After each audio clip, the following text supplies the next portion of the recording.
You stand on cold, damp stone, deep within the ancient foundations of a formidable royal palace. The air hangs heavy, not with incense or perfume, but with a lingering chill that seems to cling to your very breath. Close your eyes and imagine the hushed secrets these walls have held, the echoing pronouncements of power, and the unseen dramas that unfolded away from public view. We often envision the splendor of royalty, the feasts, the finery, the grand decrees. But what about the grim aftermath of justice, or indeed injustice? Who maintained the hidden spaces where the crown's most brutal will was enforced?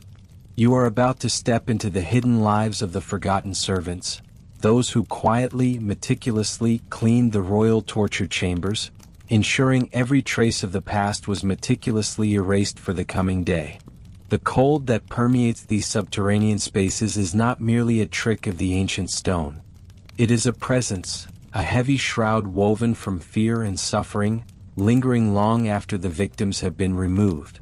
You feel it on your skin, a whisper against your cheeks, raising the tiny hairs on your arms. This chill is a constant companion to those who performed the most unspeakable tasks in the service of the crown. Their work began when the orchestrators of pain had departed, leaving behind a tableau of horror that demanded immediate, absolute cleansing. Imagine yourself in the pre-dawn hours, a single flickering lantern casting long, dancing shadows across walls that have absorbed countless screams. The air is thick, not just with the cold, but with the metallic tang of blood, the acrid scent of fear, and the undeniable odor of human waste. Your breath plumes before you, a small visible sign of your own fragile life in this place of endings. You are not a torturer nor a prisoner. You are a cleaner. A silent witness, bound by an unspoken yet ironclad decree. This is not the ordinary grime of a kitchen or the dust of a forgotten storeroom. This is the aftermath of human brutality, meticulously inflicted. The stone floor beneath your worn boots is slick in places, even after a preliminary sweep. Dark stains bloom on the walls, reaching upwards like morbid tendrils, telling a silent story of agony. The very instruments of torment, the rack, the thumbscrews, the branding irons, stand silent now, awaiting your hand. They must be scrubbed, polished, and restored to an immaculate, menacing sheen, ready for the next decree of royal justice. Or injustice. Who were these individuals? They were the lowest echelon, the forgotten, the expendable. Often they were prisoners themselves, granted a temporary reprieve from a worse fate in exchange for performing these grisly chores. Sometimes they were indentured servants, their lives bound by an oath to the crown, or simply those with no other choice, living on the absolute fringes of society, for whom any work, no matter how abhorrent, meant survival. Their existence was a testament to the absolute power of the monarch, a power that reached even into the depths of human despair and degradation. You are handed a bucket of cold, grimy water, probably drawn from a nearby well or cistern, and a stiff bristled brush. There are no fancy detergents, no sweet-smelling soaps. Perhaps a strong lye solution or coarse sand might be added to the water, to cut through the most stubborn, clinging evidence. Your hands, already calloused and chapped from a lifetime of hard labor, plunge into the frigid liquid. The chill bites, awakening every nerve. This is not a job for the squeamish, nor for the weak of stomach. You have learned to compartmentalize, to numb the parts of your mind that would scream in protest. You begin with the floor. You kneel, the dampness seeping through the thin cloth of your trousers. Each scrub is a deliberate, arduous act. The blood, dried and congealed, resists your efforts. You lean into the brush, muscles aching, forcing it across the rough stone. The water in your bucket quickly turns a murky red-brown, a grim soup reflecting the grim task. You empty it, drawing fresh, and continue. This cycle repeats, hour after hour, until the stones begin to reclaim their natural gray, until the stains are reduced to faint, ghost-like shadows. The walls are next. You stand, stretching your weary back, and reach upwards. The task is even more physically demanding here as gravity works against you. You scrub at the higher splatters, at the smears that tell of a desperate struggle. Your eyes, though trained to remain blank, cannot unsee the patterns, the shapes that hint at the suffering. Every stroke of the brush is a silent conversation with the vanished victim, a forced act of erasure that feels like both a desecration and a mercy. Then come the instruments. The iron chains, still taut from their last use, must be inspected, cleaned, and oiled to prevent rust. The heavy bolts and manacles designed to immobilize are scoured. You wipe down the wooden frames of the rack, searching for splinters that might hold a trace of skin, for any indication of the extreme pressure applied. Each surface must be smooth, clean, and utterly dispassionate once more. The tools of pain must appear neutral, almost innocent, like tools of a craftsman, devoid of the horror they inflict. This deception is part of the silent decree. The silence that surrounds you is profound. No other servants wander through these forbidden areas. No guards stand watch over your work. You are alone with your task, with the echoes of the chamber, and with your own thoughts. Speaking would be an act of treason, a breach of the absolute secrecy demanded by the crown. To speak of what you have seen, of what you have cleaned, would not only mean your own death but perhaps the deaths of your family. So, you learn to exist in silence, your breath the only sound, your movements the only disturbance in the still, heavy air. This silence extends beyond the chambers. When you emerge, perhaps at sunrise, blinking against the gentle light of the courtyard above, you carry the secrets within you. You are a ghost, moving among the bustling servants who prepare the morning meal, or polish the ceremonial armor. Their chatter, their mundane complaints, their gossip sound like a foreign language to your ears. You nod, you perform your other duties, you merge seamlessly into the background, but you are not truly present. A part of you remains in the cold, dark depths, forever marked by the atrocities you have erased. The psychological burden of this work is immense. You witness the brutal reality of power, stripped bare of all pomp and circumstance. You see the fragility of human flesh, the depths of human endurance, and the chilling indifference of those who wield absolute authority. Every day you return to this unseen duty, a piece of your own spirit chipped away. The nightmares are vivid, recurring. The smell of iron, the groan of wood, the phantom cries, they become etched into your memory, shaping your very being. You sleep fitfully, if at all, your dreams haunted by the shapes on the walls and the silence of the suffering. Yet you persist, because there is no other path. Because the decree is silent, but its power is absolute. The survival of the kingdom, or at least its current regime, depends on these chambers being ready always for the next instance of royal displeasure. The illusion of order, the smooth functioning of the hierarchy, relies on the swift and thorough disappearance of evidence. Your work ensures that the grand halls above remain untainted by the grim reality beneath. The royal family never has to witness the aftermath, only issue the command. You are not merely cleaning a room. You are cleaning history, scrubbing away the inconvenient truths that might tarnish the crown's image. You are maintaining an illusion, a facade of justice and order, built upon unspeakable acts. Every stain removed is a testament to the crown's ability to control not just lives but narratives.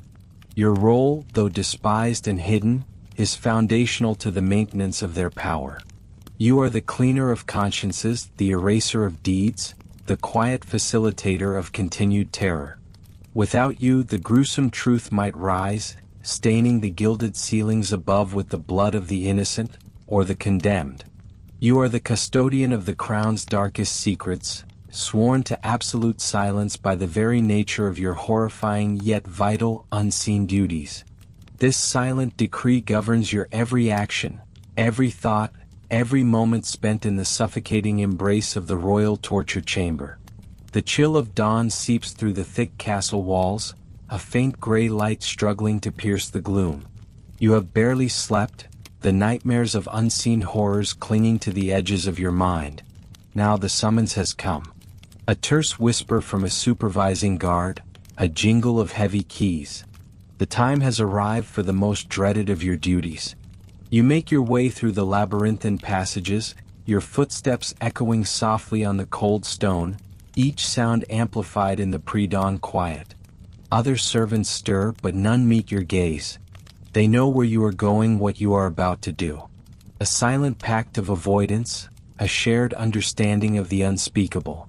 You carry your tools, a heavy wooden bucket, thick lye soap, stiff bristled brushes, coarse rags, and a sack of fresh sawdust. These are the implements of your grim trade, as familiar and unwelcome as the smell that now begins to assert itself, even from down the corridor. The air grows heavy, thick with the metallic tang of dried blood, the acrid bite of stale sweat, and something else, a faint, lingering sweetness of fear, mixed with the damp decay of human misery. You reach the heavy oak door studded with iron. The guard, a hulking figure whose face is perpetually set in a mask of indifference, unlocks it with a grating turn of the key. The rusty hinges groan, a sound like a tortured breath, as the door swings inward. A blast of cold, stale air hits you, carrying with it the full assault of the chamber's recent history. The sight that greets you is a testament to the night's work. The room is not merely disheveled, it is a canvas of suffering. Dark, congealed patches mar the flagstones, vivid against the gray. Streaks stain the walls where bodies scraped and writhed. Straw, used perhaps for a momentary illusion of comfort, or to absorb what the stone could not, lies matted and dark in corners. Iron instruments, glinting dully, stand silent, their purpose chillingly clear. Some bear grim evidence of their use. Your first task is always the same. Open any small high windows if they exist, to let in the thinnest sliver of fresh air, though it rarely seems to make a difference. The oppressive atmosphere remains. You begin by carefully examining the scene, mapping out the worst of the damage. This is not merely cleaning, it is an act of erasure, a meticulous process to make this horror disappear, to restore the chamber to its deceptive neutrality. You pour a small amount of water from your bucket onto one of the darker stains. The dark, caked matter softens, then smears, spreading its grotesque artwork across the stone. You reach for a rough brush, the bristles stiff and unyielding. You scrub hard, putting your full weight into each stroke. The smell intensifies, rising in a cloying wave that threatens to overwhelm you. You breathe through your mouth, trying to avoid the sickening stench, but it permeates everything, clinging to your clothes, your hair, even your very skin. The lye soap is your ally. Its harsh, chemical bite helps to break down the organic matter, but it also burns your hands despite the thick rags you wrap around them. The water in your bucket quickly turns a murky red-brown, a silent witness to the night's atrocities. You change the water often, carrying the heavy bucket out to a discreet drain, hidden away from the main sewers, a place reserved for such unspeakable effluvia. Each trip is a moment of cold, fresh air, a brief reprieve before plunging back into the chamber's suffocating embrace. Every surface demands your attention. The stone walls, rough and unforgiving, must be scraped and wiped clean. The cold chains, designed to bind and torment, need to be polished, their metallic sheen restored, erasing any trace of struggle. The heavy wooden beams, from which bodies were suspended, must be inspected for splinters, cleaned of any lingering residue. You work methodically, silently, your mind trained to focus only on the task at hand, to block out the images your imagination so readily conjures. The instruments of torture themselves require careful handling. The rack, the iron maiden, the thumbscrews, each piece must be wiped down, oiled, and returned to its exact place. You run your rags over the cold metal, feeling the grooves, the sharp edges, the brutal efficiency of their design. You are not allowed to damage them, nor to leave any sign of their recent grim employment. They must appear pristine, ready for the next decree, the next subject. Sawdust, fine and absorbent, is scattered liberally over the remaining damp patches. It draws out moisture, collects smaller particles, and helps to mask the lingering odor. You sweep it up, along with any remnants of the matted straw, depositing it all into a sturdy sack. This waste, deemed too sensitive to be simply thrown out, will be taken to a remote location and burned, its ashes scattered in the wind, leaving no physical trace of its origin. As the hours pass, the chamber slowly begins to transform. The dark stains recede, the walls regain their natural cold gray hue, the instruments gleam with an unsettling cleanliness. You work until your muscles ache, until your knees are bruised from kneeling, until your hands are raw and stinging. The physical exhaustion is almost a comfort, a distraction from the mental and emotional burden. But it is not just the visible horrors you must erase. It is the invisible ones too. The lingering smells, the dampness in the air, the faint echoes of cries that seem to hang in the very stone. You use strong herbs and censers, burning potent resins and dried lavender to purify the air, to chase away the stench of suffering. The smoke coils and dances, momentarily obscuring the grim reality, replacing it with an artificial sweetness, a deception for the senses. The goal is absolute neutrality. No one, not even the most discerning eye, should be able to tell what transpired here just hours before. The room must be sterile, silent, awaiting its next command. You are creating a blank slate, a stage set for the next performance of royal justice or royal cruelty. Your efficiency, your thoroughness is paramount. Any oversight, any lingering evidence, could be interpreted as a betrayal, a sign of disrespect, or even an attempt to subvert the crown's authority. The consequences for such a lapse are unthinkable. The supervising guard returns, his heavy boots scuffing on the newly cleaned floor. He inspects your work with an unnerving intensity, his eyes sweeping over every corner, every instrument. He runs a gloved finger along a chain, checks the sheen of the rack's rollers, bends down to scrutinize a grout line. His silence is more unnerving than any criticism. Finally, with a curt nod, he signals his approval. You gather your soiled tools, the bucket now empty but for the faint, lingering smell of lie and misery. The rags are stiff, heavy with what they have absorbed. You carry them away, back through the dim corridors, the door clanging shut behind you, its lock snapping into place with a definitive, chilling finality. The chamber is once again sealed, its secrets reburied. The morning ritual is complete. You have cleaned the physical space, but the stains on your soul, the images etched into your memory, remain. You cannot wash them away with lye soap and water. You walk away, your head bowed, your eyes fixed on the flagstones before you. The silence you carry is not just decreed by the crown. It is a silence born of an overwhelming, unshareable burden. It is the silence of one who has witnessed the worst of humanity, who has been forced to become an accomplice in its erasure, day after brutal day. Your anonymity is your only shield, your invisibility your only protection. You blend back into the castle's shadows, another nameless servant, indistinguishable from the scores of others who polish silver, mend tapestries, or sweep courtyards. Yet you are forever marked, a silent witness to the monarchy's hidden face, a custodian of its most terrible truths. The world outside these walls will never know of your duties, or the horrors you endure to maintain the illusion of absolute, unchallenged power. Your life is a whisper in the stone, a testament to the cost of royal order. You have cleaned the chamber, but the air still feels heavy, charged with what cannot truly be scrubbed away. The sun is now fully risen, casting long shadows across the castle grounds, but for you the deepest shadows remain, clinging stubbornly to your very being. You turn from the chamber, but your mind still cycles through the lingering evidence. The air, heavy with the metallic tang of old blood and the sharp scent of fear, whispers of what remains. It is not just the floor or the walls that demand your attention. It is the very instruments of suffering, the cold, silent witnesses to unspeakable acts, awaiting their own meticulous cleansing. These are the tools that made the screams real, that etched pain into flesh and broke the human spirit. And you, the anonymous servant, are tasked with making them ready again. Imagine for a moment the aftermath. The chamber, once a stage for terror, now lies in stark disarray. Ropes are frayed, chains clatter against stone, and a grim residue coats every surface.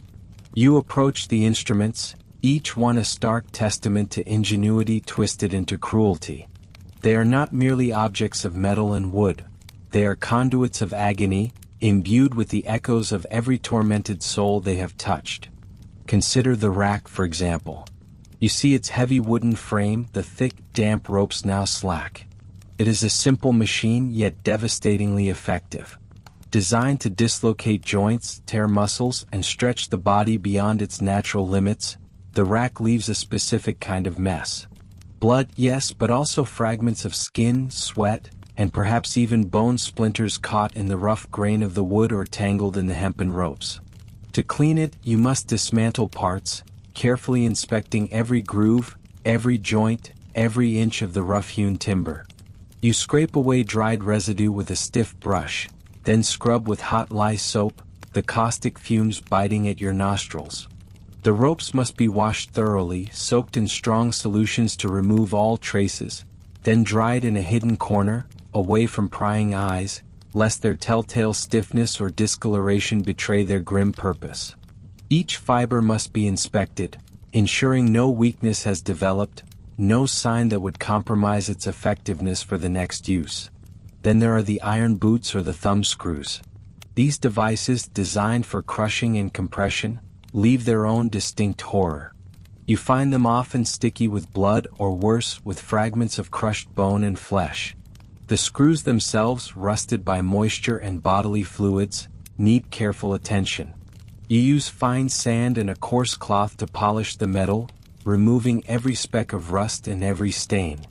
The gears must be oiled, the mechanisms tested, ensuring they turn smoothly without resistance, ready to slowly, inexorably tighten around flesh and bone once more.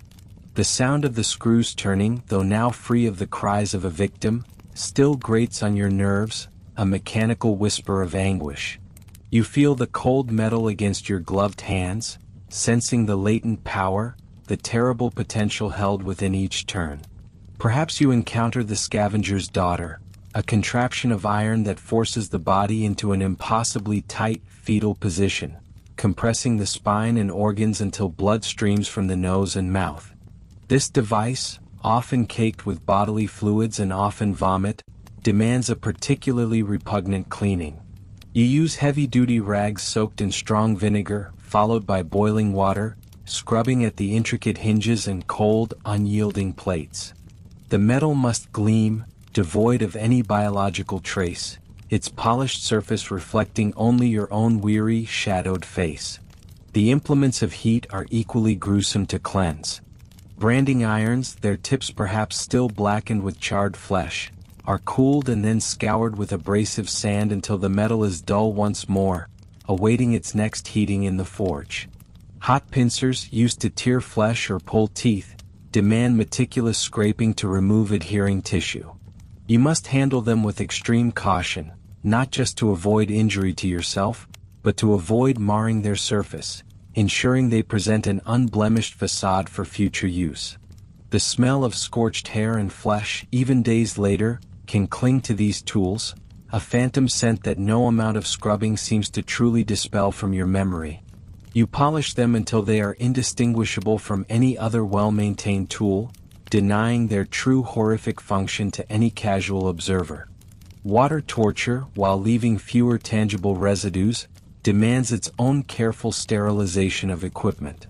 The funnels, the rough cloths used to force water into a victim's stomach, the buckets themselves.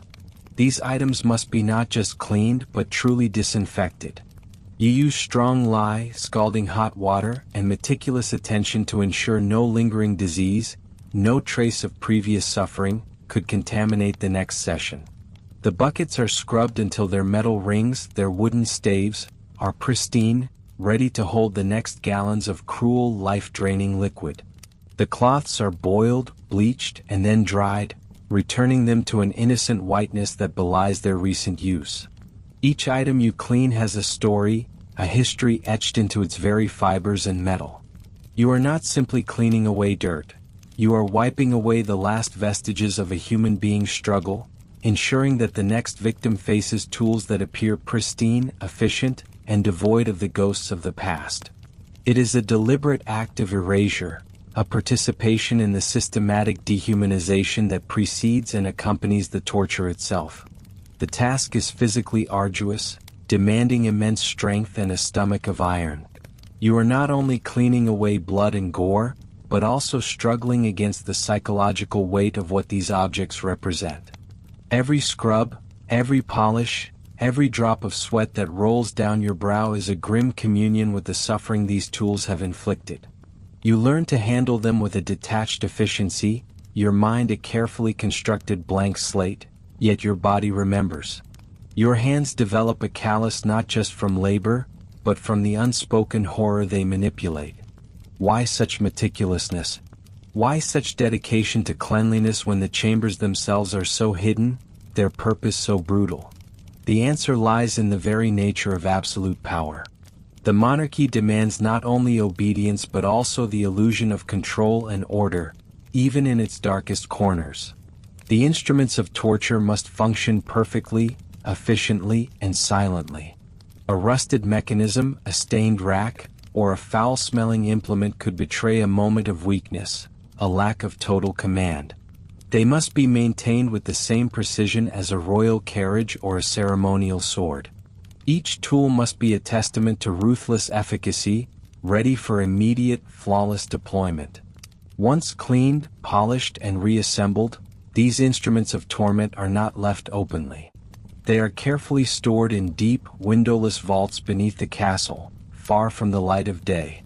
You haul them, often heavy and awkward, down winding stone staircases, through hidden passages, their clean surfaces reflecting the faint flicker of your lantern. Each instrument has its assigned place, its hook or shelf, maintaining a grim order. The storage chambers are usually cool and dry, designed to prevent rust and decay, ensuring the longevity of these tools for generations to come. As you meticulously arrange the silent instruments, a chill passes through you that has nothing to do with the damp stone. You are not just a cleaner, you are a caretaker of the monarchy's darkest secrets, a silent guardian of its capacity for cruelty. You prepare the stage for the next act, a nameless actor in a never-ending cycle of terror and erasure. The tools now gleam, their surfaces reflecting a cold, indifferent light. They appear innocent, almost pristine, ready for their next performance. But you know their true nature. You have felt the remnants of their work, and in your hands, you have made them new again, ready to inflict fresh wounds, ready to break new spirits, all in the service of maintaining an illusion of unchallengeable authority. You close the heavy iron door behind you, plunging the chamber and its contents back into absolute darkness, a darkness you carry within you long after you return to the surface world.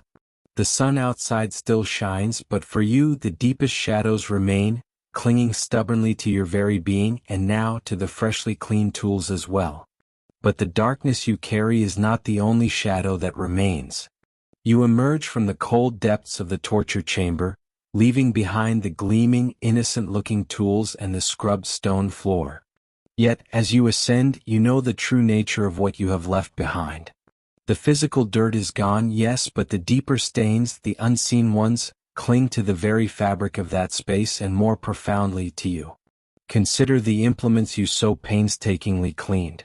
Their polished surfaces reflect the flickering torchlight, or perhaps later, the morning sun streaming through a high, barred window. They appear as instruments of order, of a grim but necessary justice, ready to be put away until their next call to duty. But you have touched them, felt their weight, scrubbed away the physical evidence of their dark purpose. And in doing so, you have come to understand that their gleam is a deception. It is a thin veneer over a history of agony. Each tool, no matter how bright, carries an echo. A silent vibration of the screams it coerced, the flesh it tore, the spirits it broke. You can almost feel it humming faintly under your touch, a residue of despair that no amount of scrubbing can ever truly remove. It is a spiritual patina, invisible to the eye, yet felt by the heart that wields it or even merely cleans it. The very air in that chamber, even after hours of ventilation and the burning of incense or herbs, holds a memory a lingering chill that has nothing to do with the lack of sunlight or the stone walls. It is the chill of fear, of utter hopelessness, of human vulnerability laid bare. You might scrub the walls until your fingers are raw, but you cannot scrub away the echo of a final desperate plea that bounced off those very stones.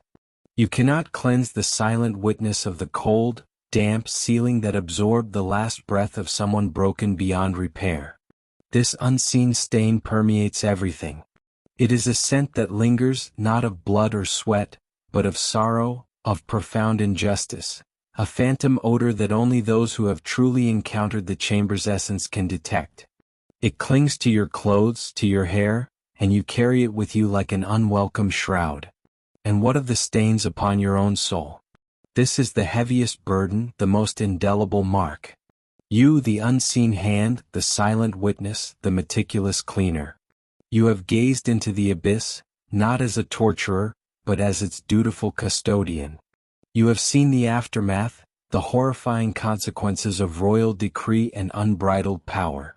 You have touched the instruments of suffering, not in anger, but in a strange, detached professionalism. This proximity to pure cruelty, this daily immersion in its aftermath, changes you in ways you may not even fully comprehend at first. You learn to compartmentalize, to build walls within your own mind. The person who cleans the torture chamber is not the same person who buys bread in the market or sits by a meager fire at night. But these walls are not impenetrable.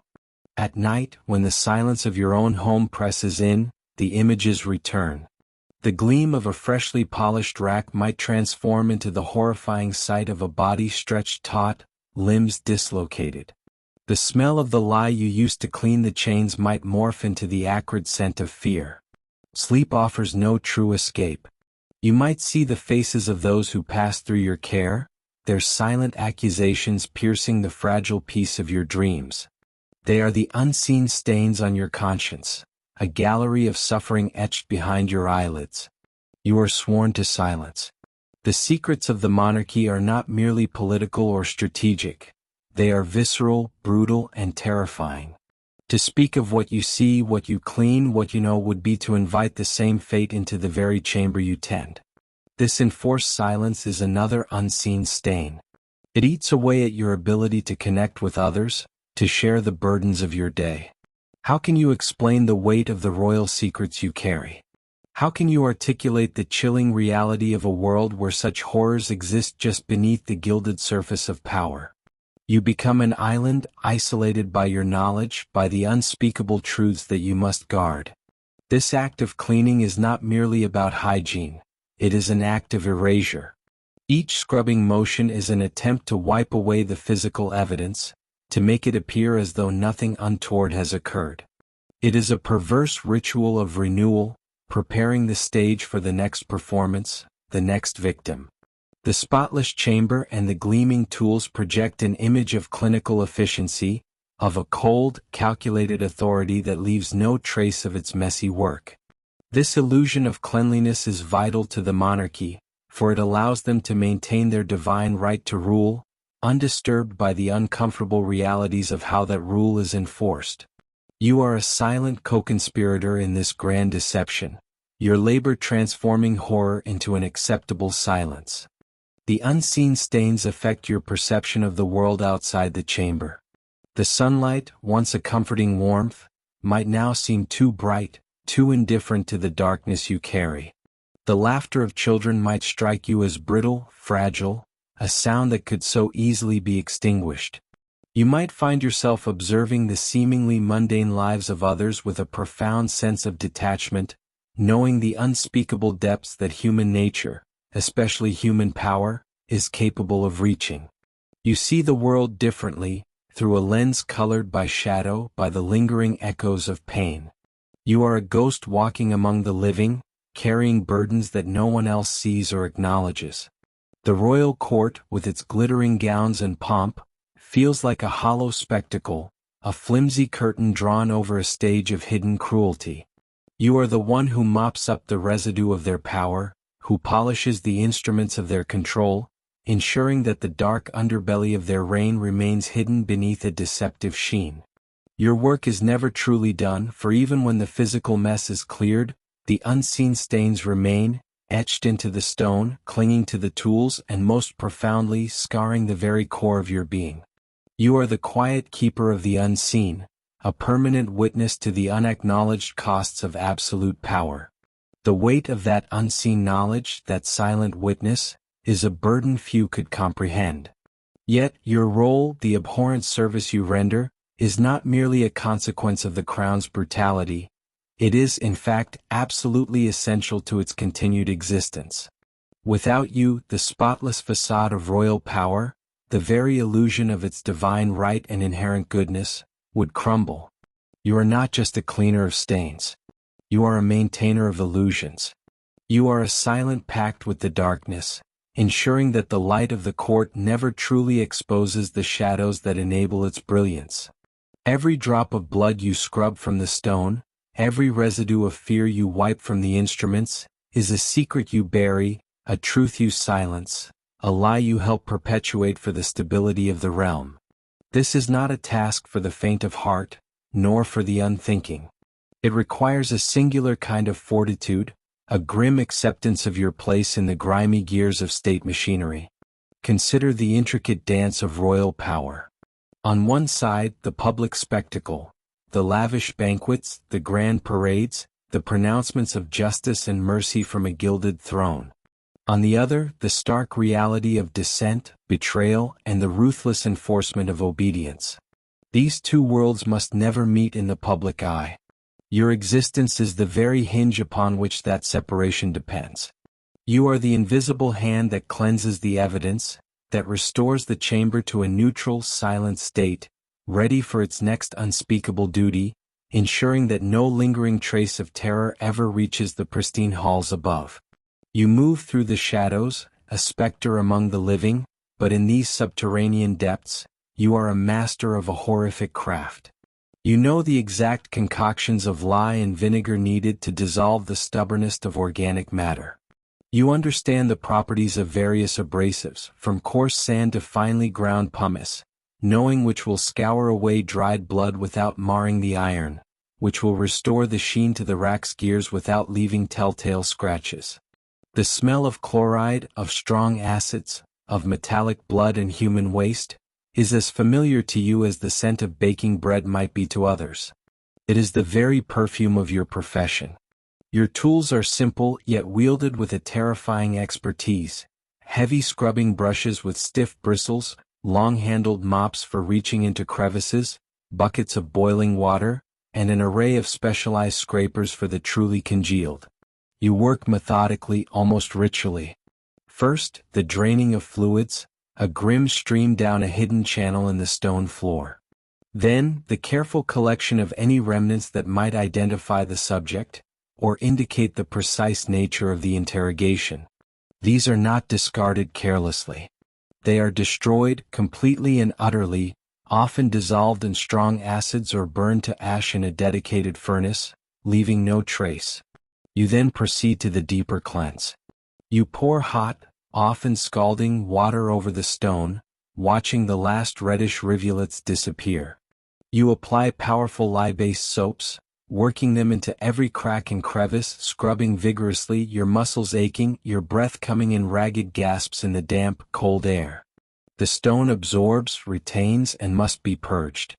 You polish the iron instruments, the thumbscrews, the branding irons, the chains, until they gleam darkly, reflecting nothing but your own distorted image in their cold surfaces.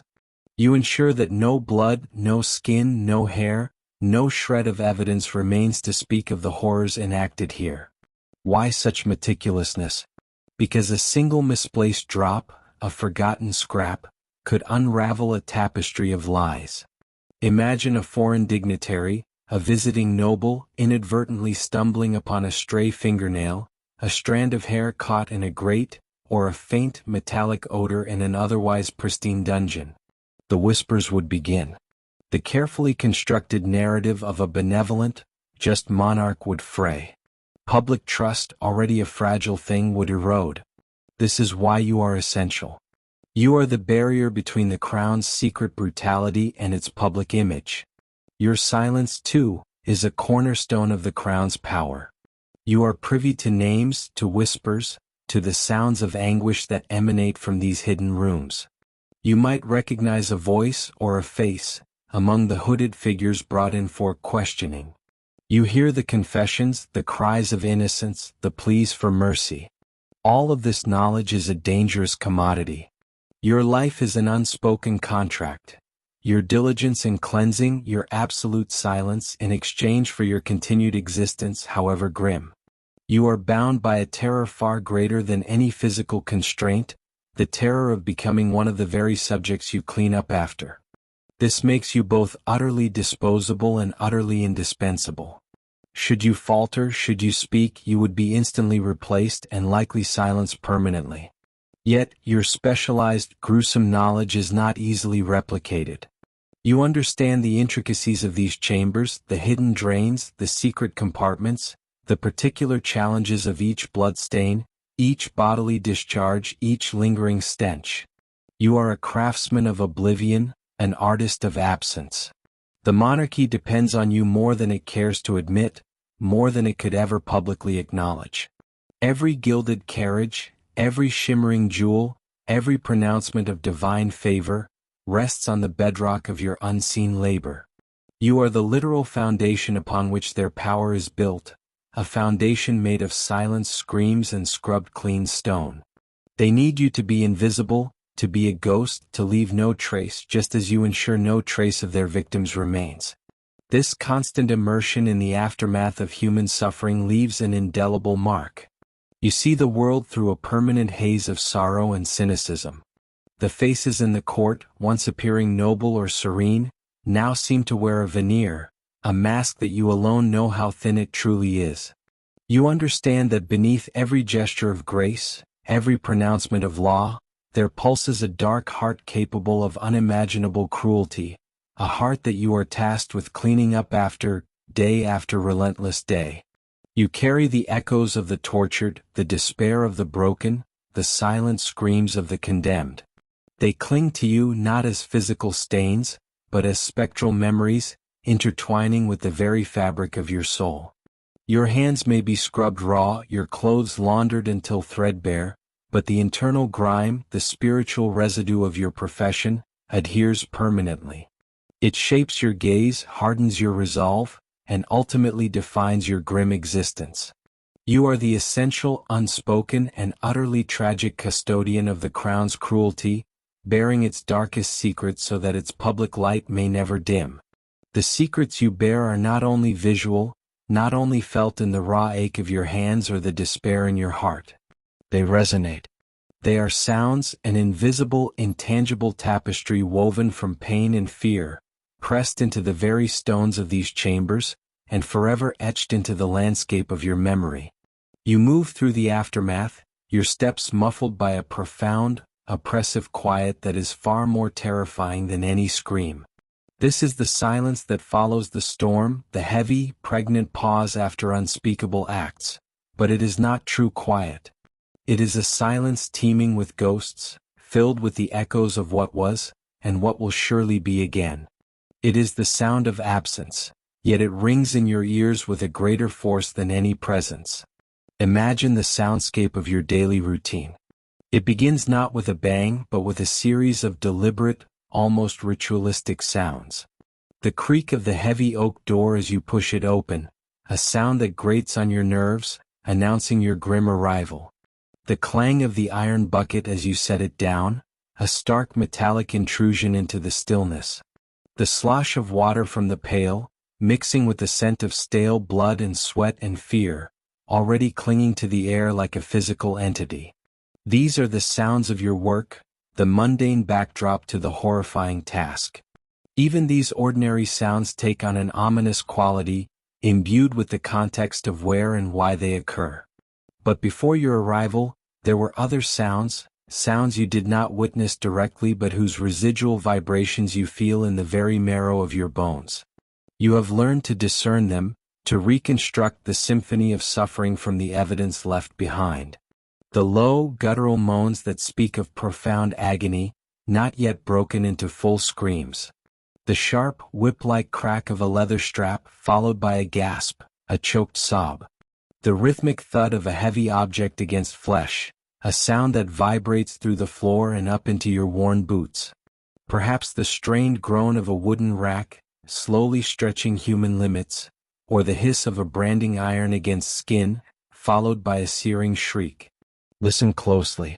Can you hear the rattle of chains, an insistent, clanking rhythm that once accompanied every movement, every desperate attempt to escape? The metallic whisper of instruments being sharpened, a chilling prelude to the torment to come. The strained breathing of the interrogator, the clipped, cold questions repeated endlessly, wearing down the will of the accused. And then the ultimate crescendo, the full-throated, tearing screams that once ripped through these stone walls, echoing and re-echoing, bouncing off every cold surface until they seemed to merge into a single continuous wail of despair. Sometimes the sounds are not loud at all but quiet, insidious. The soft gurgle of a choked breath, the muffled weeping, the quiet surrender that somehow cuts deeper than any cry. These are the sounds that soak into the fabric of the building, into the very dust motes dancing in the shafts of light that occasionally penetrate these dank spaces. They become a part of the air you breathe, a constant, low-frequency hum beneath the surface of your own thoughts. You learn to filter them, to push them to the periphery of your awareness, for if you allowed them full access, they would surely drive you mad. Yet they are always there, a phantom orchestra playing its terrible tune, even in the deepest silence. They are embedded in the very silence, waiting to erupt within your mind. Sometimes, in the dead of night when the castle is still and the wind howls outside, you hear them again. Not with your ears but in the dark theater of your mind. The insistent drip of water from a damp ceiling, sounding like the slow, torturous tick of a clock counting down someone's last moments. The rustle of rats in the walls, mimicking the panicked shuffling of a victim. The distant, mournful cry of an owl, transforming into the dying gasp of a condemned soul. The innocent creak of a floorboard outside your own room can suddenly morph into the groan of a dying prisoner, making your heart leap with a fear you thought you had learned to suppress. These auditory hallucinations are not just echoes, they are scars. Each sound a mark, deeply ingrained, a testament to the horrors you have witnessed, even if only in their aftermath. Your ears, once perhaps attuned to the cheerful chatter of the marketplace or the gentle lapping of a stream, are now forever calibrated to a different frequency. You hear the unspoken, the suppressed, the suffering that hides beneath the veneer of courtly life. This recalibration is irreversible. The world will never sound the same to you again. When you emerge from the chambers, blinking into the gray light of a courtyard or the dim glow of a corridor, the world outside seems muted, strangely flat. The cheerful shouts of stable boys, the distant peal of church bells, the chatter of courtiers, all seem distant, muffled, as if heard through a thick pane of glass. Your own hearing has become distorted, forever biased towards the macabre symphony you leave behind. It is as if a part of you remains perpetually listening for the next crack, the next groan, the next desperate plea. The sounds of everyday life become an irritating, senseless noise, utterly devoid of the meaning and impact that the chamber's horrors possess. The sounds you carry are not merely memories. They are prophecies. Each scrubbing motion, each sweep of your broom, is a silent prayer that the next sound you hear will not be another scream, another cry for mercy. But you know better. You know the cycle. And so, the sounds become a heavy cloak, wrapping around you, insulating you from the softer, gentler sounds of life, pulling you ever deeper into the realm of the unspoken and the unheard. This constant expectation of horror warps your perception, making even moments of peace feel like a fragile, temporary illusion. You walk through the royal kitchens and the clatter of pots and pans, the sizzle of roasting meat, the boisterous laughter of the cooks, all register as a dull, meaningless din. Your mind, your true ear, is still in the quiet of the chamber, replaying the last lingering echo of a sob. You pass the minstrels in the great hall, their lutes and flutes weaving intricate melodies, but to you, they are just pleasant distractions from the phantom ringing in your skull, the ghost of a metallic scrape against stone. The beauty of their music cannot penetrate the wall of sound that has built up within you. This internal soundscape becomes your constant companion. It is there when you try to sleep, invading your dreams, transforming peaceful slumber into restless nights filled with terror. You wake in a cold sweat, convinced you have heard the faint, desperate scratching of fingernails against a stone wall, or the guttural roar of a guard. The silence of your small, cold room offers no true respite. It merely provides a canvas for these internal sounds to play out with greater intensity. You find yourself listening intently to nothing, straining to catch a sound that isn't truly there, trapped in a perpetual state of hypervigilance. You understand that these sounds are not just external phenomena. They are internal landscapes, sculpted by repeated exposure to the rawest forms of human suffering. They speak to you not in words but in vibrations, in frequencies that bypass your conscious thought and burrow deep into your subconscious. They are the language of despair, a dialect you never wished to learn, yet one you have mastered through sheer horrifying immersion. This involuntary mastery isolates you, setting you apart from everyone who has not shared your chilling education. The weight of these sounds is immense. Unlike a physical burden, you cannot set it down. You cannot scrub it away. It adheres to you like a second skin, vibrating with every beat of your heart, echoing with every breath you take. You become a living repository of the castle's darkest acoustics, a silent witness whose very being hums with the memory of agonizing cries and the chilling thud of injustice. You are a walking monument to the unheard, a living testament to the sound of unspoken suffering.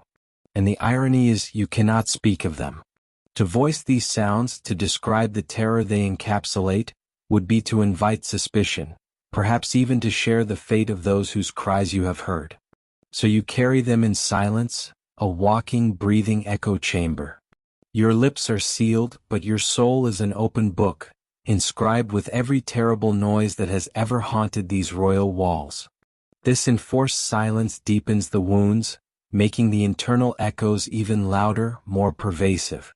The world expects you to be a shadow, unheard, unseen, unremembered. But you are a vessel, filled to the brim with the silent clamor of the damned. You are the keeper of the castle's true soundtrack, the one no one else dares to acknowledge. And in this solitude, in this profound, silent carrying of the sounds, lies the deepest tragedy of your existence. You are forever bound to the echoing walls, their terrible music forever playing only for you. This relentless auditory burden is your true sentence, a punishment far more insidious than any physical chain. Yet, the torment of the internal echo pales in comparison to the ever-present, external demand for absolute silence, for perfect discretion. Your very existence within these walls is predicated on your ability to erase yourself, to become an invisible hand, a fleeting shadow that touches nothing, sees nothing, and most importantly, speaks nothing. You are not merely a servant. You are a living vault, entrusted with secrets so vile, so damaging to the gilded image of your monarch, that their accidental whisper could cost you everything. Consider the risk. Every stain you scrub, every splintered wood you wipe, every dislodged chain you resecure is a testament to an act of cruelty sanctioned, if not directly ordered, by the crown.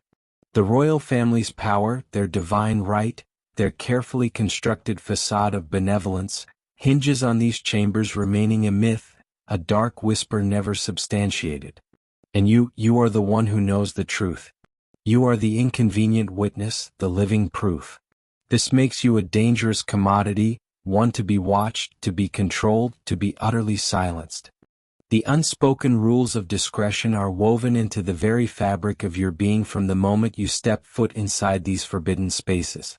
You learn to walk with a peculiar, almost ghostly grace, your footsteps light, your movements economical. Your eyes, trained to scan every surface for grime and defilement, simultaneously master the art of seeing nothing beyond your immediate task. You do not linger. You do not pause to reflect on the fresh gouges in the stone floor, or the faint, metallic tang that still clings to the cold air. To acknowledge these details with anything more than a fleeting, professional assessment is to invite unwanted attention, to suggest a forbidden curiosity. Your gaze remains fixed downwards, or on the implements of your cleaning trade. You avoid the direct eye contact of any other servant you might encounter, especially those not assigned to your grim duty. A shared glance, a flicker of understanding, could be misinterpreted as a conspiracy, a silent exchange of forbidden knowledge. In this castle, trust is a luxury few can afford, and suspicion is as rampant as the rats in the lower dungeons. When you speak, your voice is modulated, quiet, stripped of any inflection that might betray emotion or deep thought. Your responses are brief, factual, never venturing beyond the immediate requirements of your duty. You learn to master the art of polite, yet impenetrable, non-engagement. A question about your day from a fellow servant in the scullery is met with a bland, generic answer, devoid of any personal anecdote or revealing detail. Your life, the true harrowing events of your working hours, remains an impenetrable fortress behind your placid expression. This careful performance is not merely for your own protection. It is a vital service to the crown. The palace, after all, is a living theater, a stage upon which the king and queen perform their roles for the kingdom and the wider world. The magnificent halls, the opulent banquets, the grand pronouncements, all project an image of absolute authority, unimpeachable justice, and divine favor. For any hint of the brutal reality lurking beneath this polished surface to emerge, would be to unravel the illusion, to weaken the very foundations of royal power. So, you become an expert in denial, a master of omission. When you emerge from the chill, damp air of the lower levels, your face must bear no trace of the horror you have just witnessed or cleaned. No lingering pallor, no tremor in your hand, no distant look in your eyes. You must transition seamlessly into the bustling, brightly lit world of the upper castle, ready to fetch a goblet of wine or polish a silver candelabrum, as if your previous hours were spent in the mundane cleaning of a pantry, not a chamber of screams. This duality is a constant strain. You carry the stench of the chamber not on your clothes, which are quickly changed and scrubbed, but deep within your nasal passages, a phantom odor that surfaces unexpectedly, perhaps at the scent of strong iron from a blacksmith's forge, or the metallic tang of an old coin. Yet you must betray no sign. You must eat your meals with the same appetite as others, sleep soundly, or at least pretend to, and engage in the trivial chatter of the servants' quarters without a hint of the existential dread that gnaws at your spirit. The king and queen, while perhaps never directly acknowledging the existence of these chambers to their staff, are acutely aware of the need for their secrecy. Their most trusted advisors, those with the power of life and death over the entire household, are the silent enforcers of this discretion. You know they watch, not with obvious stares, but with a quiet, pervasive surveillance. A steward might ask an innocuous question, testing the limits of your silence. A senior maid might comment on your demeanor, searching for any deviation from the norm. Every interaction is a potential test. The consequences of failure are rarely spoken aloud, yet they hang in the air, thick and heavy as the winter fog. You have heard the whispers, the cautionary tales of servants who disappeared, of families who were suddenly evicted from their humble homes, never to be seen again. You understand that your own fate, and perhaps the fate of your loved ones outside these walls, is inextricably linked to your unwavering capacity for silence. This silent threat is a far more potent deterrent than any public decree. It is a constant, suffocating pressure, a subtle chokehold on your very breath. Imagine the sheer meticulousness required. Not just to remove the physical evidence of blood and bodily fluids, but to restore the room to a state of chilling neutrality. Every implement of torture, whether it be a rack or a thumbscrew, must be cleaned of all organic matter, polished to a dull sheen, and returned to its designated hook or shelf, as if it were a common tool in a workshop.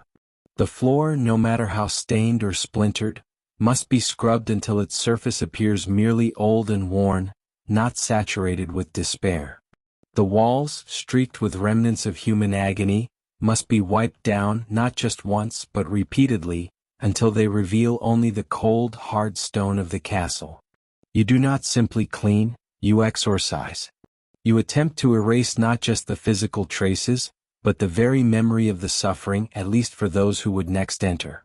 You are engaged in a macabre form of historical revisionism, rewriting the immediate past of this space with soap, water, and an unshakable resolve to appear impassive. The tools you use are simple: rough brushes, coarse cloths, buckets of water, and strong lye. But the task is monumental, a Sisyphean effort to cleanse what can never truly be clean.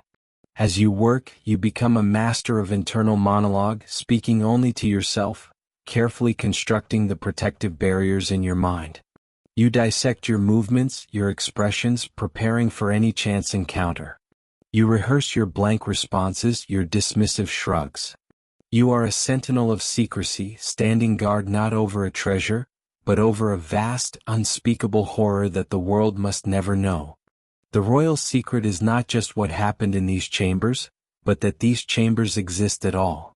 It is a testament to a brutal reality that contradicts the glittering narratives of power and divine right. And you, the lowly servant, are the keeper of this most dangerous truth. You walk among the nobility, among the foreign dignitaries and the celebrated artists, carrying this burden of knowledge, this shadow of royal hypocrisy, beneath your humble uniform. The ultimate act of discretion, then, is not merely to keep silent, but to convince yourself and everyone around you that there is nothing to be silent about. It is a profound act of self-deception forced upon you that gradually erodes your own sense of reality.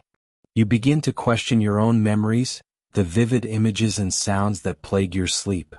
Did you really hear those screams? Were those stains truly so vivid, so utterly human? Or is your mind playing tricks on you, corrupted by the grim atmosphere of your duties? This insidious doubt is another layer of the royal secret, a psychological weapon wielded against you, ensuring that even if you were to speak, your testimony would sound like the ravings of a madman. This is the suffocating blanket of royal discretion, a silent, pervasive force that demands your very soul as tribute. You are not just cleaning a room, you are cleaning the reputation of an entire dynasty, scrubbing away the blood of their tyranny with your own sanity. And in doing so, you become a ghost yourself, haunting the margins of a life that is not truly your own, a life forever defined by the secrets you carry and the silence you are condemned to keep. But the silence, the profound and all-encompassing silence you are condemned to keep, it does not merely define your life. It hollows it out, day by relentless day. The burden you carry is not simply the weight of grim knowledge or the fear of a slip of the tongue. It is a corrosive force, gnawing at the very core of who you once were, transforming you from the inside out. When you finally leave the chamber, having scrubbed away every trace of the horrors enacted within, the work does not truly end. You carry it with you. The stench, that cloying metallic tang of blood and fear, it clings to your clothes, to your skin, even after repeated washings. You smell it in your sleep. You taste it in your meager meals. It becomes a phantom odor, permanently etched into your olfactory memory, a grim perfume that only you perceive, yet it suffocates you. Your hands, raw and chapped from harsh lye soaps and frantic scrubbing, never quite feel clean. You scrub them until they bleed, trying to erase the ghost of the textures you encountered. The slickness of certain fluids, the grit of bone fragments, the sticky resistance of congealed matter. The phantom sensations linger, a macabre echo beneath your fingernails, a chilling reminder of the intimate contact you have had with human suffering. You wash your hair, your face, but the memory persists, an invisible stain that no amount of water can ever truly rinse away. Sleep offers no refuge. When you finally collapse onto your straw pallet, exhausted to your very bones, the chamber often returns in your dreams. You are back inside, perhaps not cleaning, but reliving the moments just before your arrival. You hear the muffled cries that morph into piercing screams. You see distorted shadows dancing on the walls, grotesque pantomimes of torment. Sometimes you are not merely an observer in these nightmares, but a participant, forced to witness the unspeakable, held captive by the vividness of your own mind. You wake up gasping, heart pounding, drenched in cold sweat, the stark reality of your existence crashing down upon you in the quiet darkness of your small room. The line between waking and sleeping blurs. During your waking hours, a sudden sound, a certain color, a particular shadow, can trigger a flashback. The clang of a distant hammer can become the thud of an executioner's blow. A patch of rust on a common tool can momentarily transform into a fresh bloodstain. These are not mere memories, they are invasive, intrusive intrusions snatching you back to the very place you desperately try to escape. You learn to live in a constant state of hypervigilance, always on edge, always prepared for the next unbidden image, the next phantom sound. This constant mental and emotional assault begins to erode your ability to experience normal emotions. Joy feels distant, tainted. Laughter sounds hollow, a fragile shell over an abyss of dread. Empathy, once perhaps a defining trait, begins to wither. How can you feel for the trivial sorrows of others when your own soul is steeped in such profound, systematic cruelty? You find yourself becoming numb, detached, a necessary defense mechanism against the overwhelming tide of anguish. But this numbness comes at a terrible cost. It alienates you from yourself, from your own humanity. You become a shadow, moving through the world, observing but never truly feeling. The weight of the secret itself is a suffocating cloak. You cannot speak of your true work to anyone. Not to your fellow servants, who might betray you for favor or out of fear. Not to family, for it would burden them with a dangerous truth and expose them to peril. Not to friends, who would surely recoil in horror and suspicion, if they even believed you. So you construct a careful facade, a believable cover story for your unusual hours and your haunted demeanor. You learn to lie with conviction, to deflect probing questions with practiced ease. Every conversation becomes a minefield, every interaction a performance. You live in a constant state of internal vigilance, monitoring your every word, your every gesture, lest a flicker of the truth escape. This enforced isolation is profoundly lonely. You yearn for honest connection, for the comfort of true intimacy, but such a thing is impossible. How can you share your deepest self with someone when your deepest self is steeped in unspeakable horrors? The fear of exposure, the fear of misunderstanding, the fear of judgment, they build impenetrable walls around you. You watch others, those who live lives untouched by such darkness, and a profound envy twists within you. They are free, light, unburdened. You are trapped, heavy, scarred. Your relationships, if you manage to maintain any, become strained, superficial. Your loved ones sense a change in you, a distance, a chill. They might ask what troubles you, but you can offer no true answer. You see the concern in their eyes, the frustration, the eventual resignation.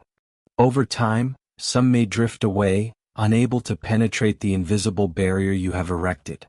Others may simply learn to accept your withdrawn nature, mistaking it for shyness or a melancholy temperament. But you know the truth. You are a prisoner of your own making, locked away within the confines of your horrific knowledge. Beyond the mental and emotional, there is a profound spiritual burden. If you hold any beliefs in a higher power, in justice, in a soul, this work challenges them all. You are complicit, by necessity, in acts of extreme evil. Even though you are merely the cleaner, the one who erases the evidence, you are still a part of the machine. The blood on your hands may be metaphorical, but the stain on your soul feels agonizingly real. You question if you are damned, if redemption is even possible. The sanctity of life, a concept once perhaps taken for granted, is shattered by the casual brutality you are forced to confront. You see humanity at its absolute worst, and it fundamentally alters your perception of good and evil, blurring the lines until they are indistinguishable. You develop coping mechanisms, desperate attempts to maintain some semblance of sanity. Perhaps you immerse yourself in mundane tasks, finding solace in repetition. Perhaps you drink too much, seeking oblivion in the bottom of a tankard. Perhaps you retreat further into yourself, becoming a ghost even to your own reflection. These mechanisms offer temporary respite, but they never truly heal the wound. They are bandages over a gaping, festering injury, merely delaying the inevitable collapse. The physical toll of the work itself, separate from the psychological scars, is also immense. The drafty, cold chambers, the poor lighting that strains your eyes, the heavy buckets of water and cleaning solutions you carry, the endless scrubbing and kneeling that leaves your joints aching and your back protesting. These are not light duties. They are physically grueling, exacerbating the mental fatigue. Your body ages prematurely, racked with pains and stiffness that belie your true years. Your face takes on a gaunt, drawn look, your eyes haunted, reflecting the unspeakable things they have witnessed. You are a survivor, yes, but what kind of survival is this? You endure, but at what cost to your very being? The soul is not something that can be simply wiped clean like a stone floor. It carries the marks, the impressions of everything it experiences. And yours is now etched with the indelible patterns of suffering, of cruelty, of complicity, of terror. You are a vessel overflowing with secrets, a living tomb for the unspeakable. There is no discharge from this service, no honorable retirement. Even if you were to somehow escape the direct duties of the chamber itself would never truly leave you. It follows you into old age, into your fading memories. The echoes of screams, the phantom smells, the chilling images, they are woven into the very fabric of your existence. You are forever bound to that dark space, a silent, perpetual witness to the monarchy's hidden cruelties. This is the servant's burden, the silent, invisible toll taken not just on your body, but on your very soul. It is a burden that isolates you, corrupts you, and ultimately consumes you. It leaves you a shell of your former self, a living testament to the true price of royal power, paid not by kings, but by the forgotten souls who cleaned their horrors away. Your life becomes a long, solitary vigil, guarding a secret that has already stolen everything from you. The air in the chamber is always heavy, but sometimes, a deeper stillness descends. It is a quiet that heralds an impending storm, a signal understood without a single word. You feel it in the damp stone under your worn boots, in the way the torch flames flicker without a breeze. This is not the quiet of a forgotten place, but the tense hush of a stage being set, a grim tableau about to unfold. Your orders arrive, often conveyed in a clipped whisper by a superior, or simply by the sudden, expectant presence of the jailer and his heavy key. No pleasantries are exchanged. No explanation is offered. Just the unspoken command to prepare. And you know precisely what prepare means. Your breath catches, just for a moment, a tiny flicker of resistance in your chest, quickly suppressed. You move through the shadows, your movements practiced, efficient, almost ritualistic in their precision. Every action is a step in a macabre dance you have performed countless times before. Your hands, accustomed to the rough textures of the chamber, reach for the heavy canvas shrouding the central instrument of despair. This is where your work begins. The rack. Even covered, its presence is immense, a dark, hulking shape at the very heart of the room. It dominates the space, a silent, monstrous sentinel. You feel its weight, its cold indifference even through the coarse fabric. As you pull back the canvas, the scrape of rough cloth on ancient wood seems unnaturally loud in the oppressive silence, a sound that grates on your very nerves, and there it is. Not a mere tool, but a piece of malevolent furniture, crafted with brutal precision. Imagine a long, sturdy wooden frame, often 6 to 8 feet in length, sometimes even longer, built low to the ground. It is more than just a bed of pain. It is an elaborate mechanism designed for slow, deliberate destruction, a masterpiece of human cruelty. Its heavy oak beams are dark with age, smoothed in places by the friction of countless struggling bodies and the diligent hands of servants like you. You trace the grain of the wood with a fingertip, feeling the deep indentations where rope has bitten into the surface over time. At one end, a fixed roller, typically stout and unyielding, anchors the upper body. At the other, a movable roller, connected to a crank or a large wooden wheel mechanism. Heavy, thick leather straps or stout hemp ropes are attached to both rollers, ready to secure the wrists and ankles, binding the subject irrevocably to the machine. These ropes have their own history, their own subtle sheen from the oils of past bodies and your own constant maintenance. Your task is to ensure it is ready for its grim purpose, to make certain that no detail is overlooked, no resistance will be offered by the instrument itself. First, the inspection. You run your hand along the main frame, feeling for any splinters that might snag or tear, not for the comfort of the condemned, but for the efficiency of the process. A snag could mean a delay, a moment of distraction, and perfection is demanded here. You check the integrity of the wood itself, looking for cracks or weakness, though these instruments are built to last, often for centuries, impervious to the ephemeral nature of human life. You press your thumb into the hardened oak, feeling its cold, unyielding resolve. Then the cleaning. Despite its fearsome reputation, the rack can gather dust, cobwebs, even the occasional insect in the quieter periods. You wipe away these trivialities, these small intrusions of the natural world, removing any trace of the chamber's neglect. This is not about hygiene but about presentation, about the chilling message of readiness. The instrument must appear functional, menacing, and utterly prepared. You use coarse cloths, sometimes dampened with a little water, to clean the surface, making sure no debris will impede the smooth operation. The smell of old wood, damp stone, and a faint metallic tang of iron fills your nostrils as you work, a constant reminder of where you are and what you do. Next, the mechanisms. The movable roller, the crank, the gears or pawls that hold it in place. These must operate smoothly, silently, efficiently.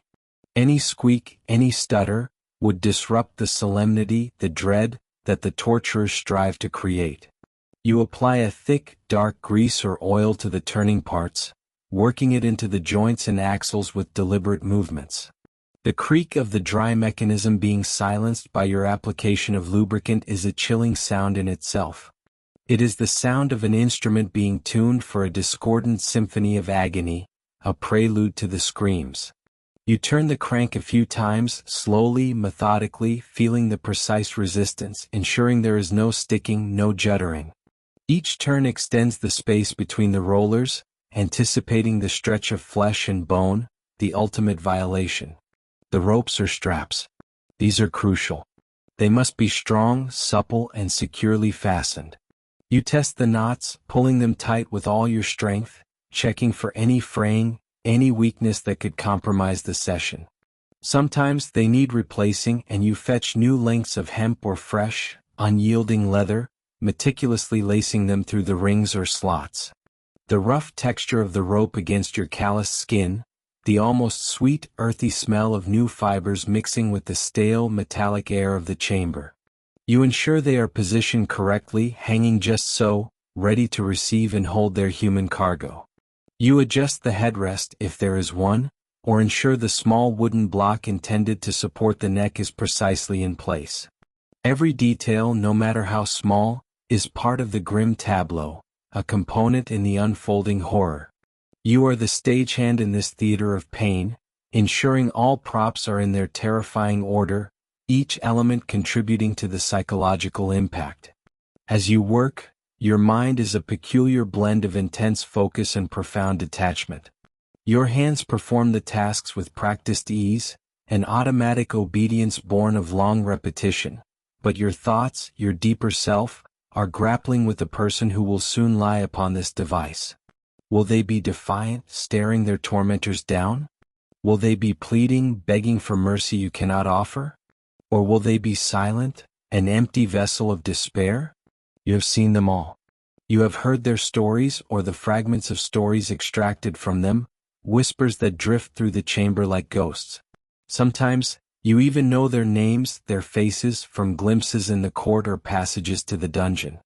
But here they are just the prisoner, an object for the machine, a temporary occupant of this space. The chill in the air seems to deepen, not from the simple temperature, but from the encroaching dread. You are acutely aware of the silence of the chamber, broken only by your own shallow breathing, the soft scrape of your tools, the faint, persistent drip of water somewhere in the distant darkness. It is a silence pregnant with expectation, a heavy, suffocating blanket that settles over everything. You might hear the distant clang of an iron door, the shuffle of many footsteps, or the low murmur of voices from beyond the thick oak door. These sounds are the harbingers. They mean your time for preparation is drawing to a close. The machine is ready. You step back, surveying your work. The rack stands there, gleaming faintly with its fresh oil, its straps neatly coiled, its mechanisms poised. It looks like a beast awaiting its prey, its maw open, ready to consume another life, another confession. Your heart thumps a little harder in your chest, a primal, involuntary response you can never entirely suppress, no matter how many times you have done this, no matter how much you try to numb yourself. The room is now ready. The air hums with an unspoken tension, an electric charge of impending violence. You position the bucket of water and sponges nearby, for the cleanup that will inevitably follow. You ensure a supply of fresh straw or sawdust is within reach for the same grim reason. These small, practical considerations ground you in the mundane, even as the monstrous looms. They are the details of your service, the mundane necessities that facilitate the horrific. Sometimes, the torturers or the interrogating officials arrive before the prisoner. They sweep into the chamber, their faces grim, their voices low, their authority palpable. You become almost invisible then, retreating to the periphery, a silent shadow against the rough-hewn stone. You observe them, their severe expressions, the weight of their terrible purpose. They cast quick, appraising glances at your work, ensuring all is in order, that your preparations are flawless. You are a cog in their cruel machinery, a silent facilitator, indispensable yet utterly forgotten. You stand by the wall, your shoulders slumped perhaps, your gaze fixed on the rack or perhaps on a point just beyond it, anywhere but directly at the faces of power. You try to clear your mind, to empty yourself of all thought and feeling, to become merely an extension of the cold stone walls. This mental discipline is as critical to your survival as your physical endurance. To feel too much, to empathize, is to risk breaking. And breaking here in this place is not an option for you. The seconds stretch into minutes. The silence becomes heavier, deeper. It presses in on you, a physical weight. You can almost taste the dread, a bitter, metallic tang on your tongue, a phantom taste of fear. The air grows cold, despite the flickering torchlight. You might feel a shiver crawl down your spine, not from the draft, but from the raw apprehension that permeates the very fabric of the chamber, chilling you to the bone. You are not merely cleaning and preparing. You are an active participant in the creation of a terrifying spectacle. Your actions, though seemingly menial, are essential to the unfolding horror. Without you, the gears would seize, the ropes would fray, the chamber would be less efficient in its terrible purpose. You are the unseen hand that oils the engine of suffering, making smooth the path to another's agony. And then the sound. The unmistakable, dragging shuffle of feet, accompanied by the clatter of a chain. The heavy groan of the door as it swings inward, revealing a figure or two guards struggling to propel a condemned soul into the chamber. Your eyes instinctively drop or fix on a distant point on the wall. You do not look directly at them. You do not make eye contact. You are not there to witness their humanity, but to prepare the stage for its systematic dismantling. The chill now turns to ice in your veins. The air tightens in your throat. This is the moment. The chamber is ready. The rack awaits. And you, the silent servant, have prepared it all. Your role, however passive it may seem, is fundamental. You have set the stage, oiled the mechanism, and now, you will stand witness to the agony your preparations have enabled. The price of your silence, the cost of your very breath, is about to be exacted, not from you directly, but from the poor soul dragged into the stark light of the torches. And yet, in a profound and terrible way, it is also exacted from you, inch by agonizing inch, with every turn of the rack, every tortured cry that echoes in this stone tomb. You are inextricably bound, a participant by proxy, a silent architect of despair. The sound of the prisoner being roughly shoved forward, the metallic scrape of chains on stone, the guttural command from a guard. It begins. And your vigil, your burden, continues. You are trapped within these walls, within this moment, a servant to the most terrible of masters, the machinery of royal power and its insatiable appetite for confessions. There is no escape from this chamber, not for the prisoner and certainly not for you. The air itself seems to thicken, pressing in on you, heavy with the metallic tang of fear and the acrid smoke of the torches. You are still here, fixed in place, an unwilling observer to the unfolding nightmare. But as the screams finally fade, replaced by the ragged breathing of the exhausted torturers and the low moans of the broken prisoner, your task, your grim duty begins to shift.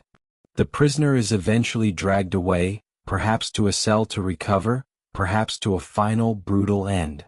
The chamber is left empty, save for you, the instruments of torment, and the indelible marks of suffering that stain the stone. Now you must clean. You must erase. You must restore this place to its pristine, terrifying order, ready for the next victim, the next cycle of pain. But what happens in the silence that follows? What happens when the eyes of the masters are turned away, when only the low flickering of the lamps illuminates the remnants of unspeakable acts? In a world of absolute power, where defiance means instant horrific death, where even a glance in the wrong direction can seal your fate, is there any room for humanity? Is there any space, however small, for a whisper of resistance? You stand amidst the blood, the sweat, the tears, and the other vile detritus of torture. Your hands, calloused and accustomed to scrubbing, must now touch what they have just witnessed. This is not merely a task of hygiene.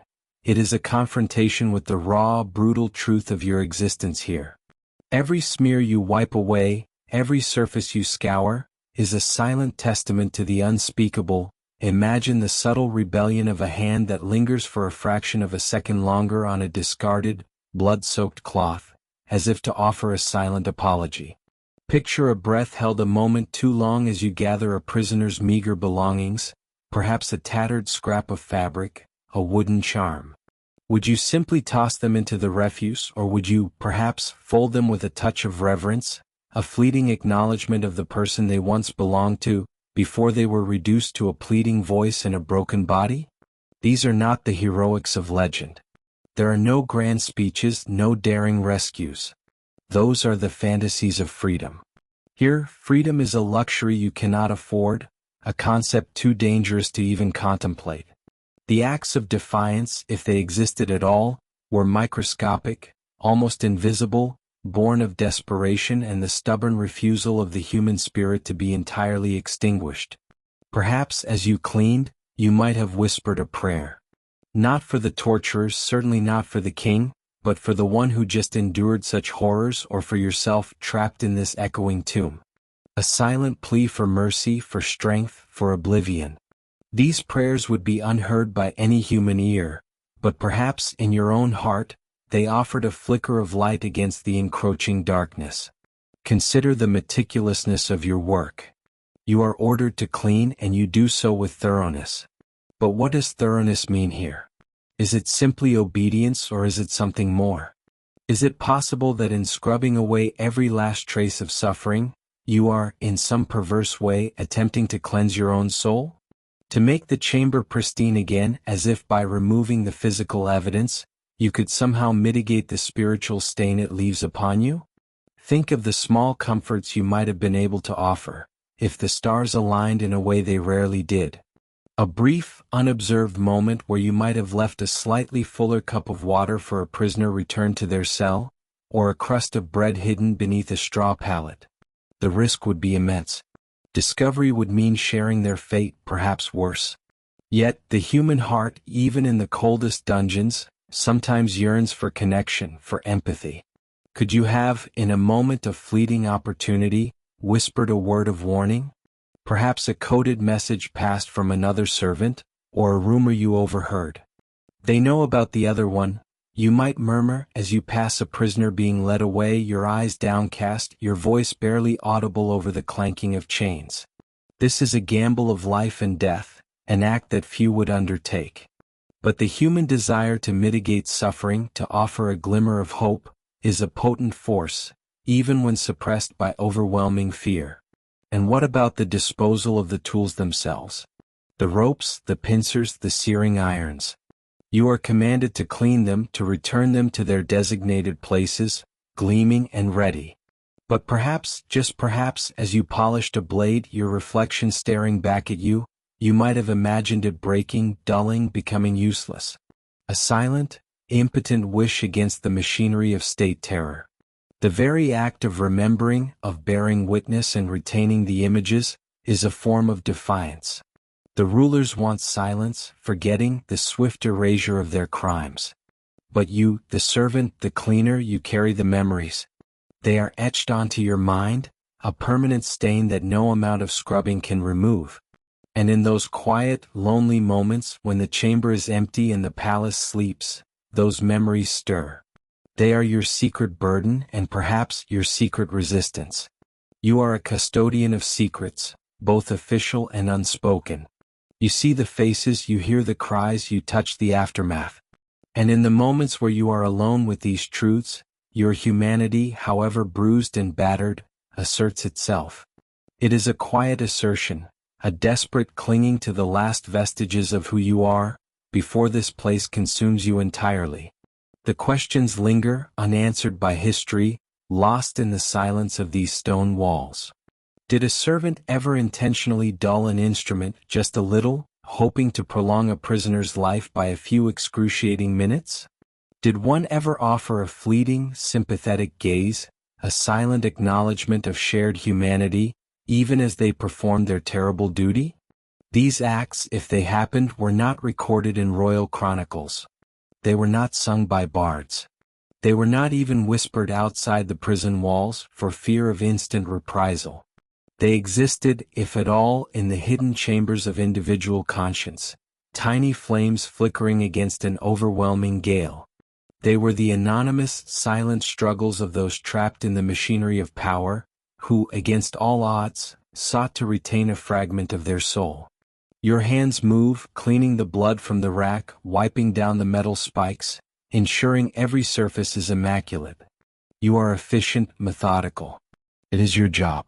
But within your mind, within your heart, a silent battle rages. Are you merely an extension of this horror, or are you, in some infinitesimal way, fighting back? The answers are as murky as the shadows dancing on the walls. We cannot know for certain what went on in the hearts of these nameless servants. But the very act of pondering their inner lives, of imagining their struggle, suggests that even in the darkest corners of human cruelty, there might have been a persistent, if tiny, spark of something else. Something human.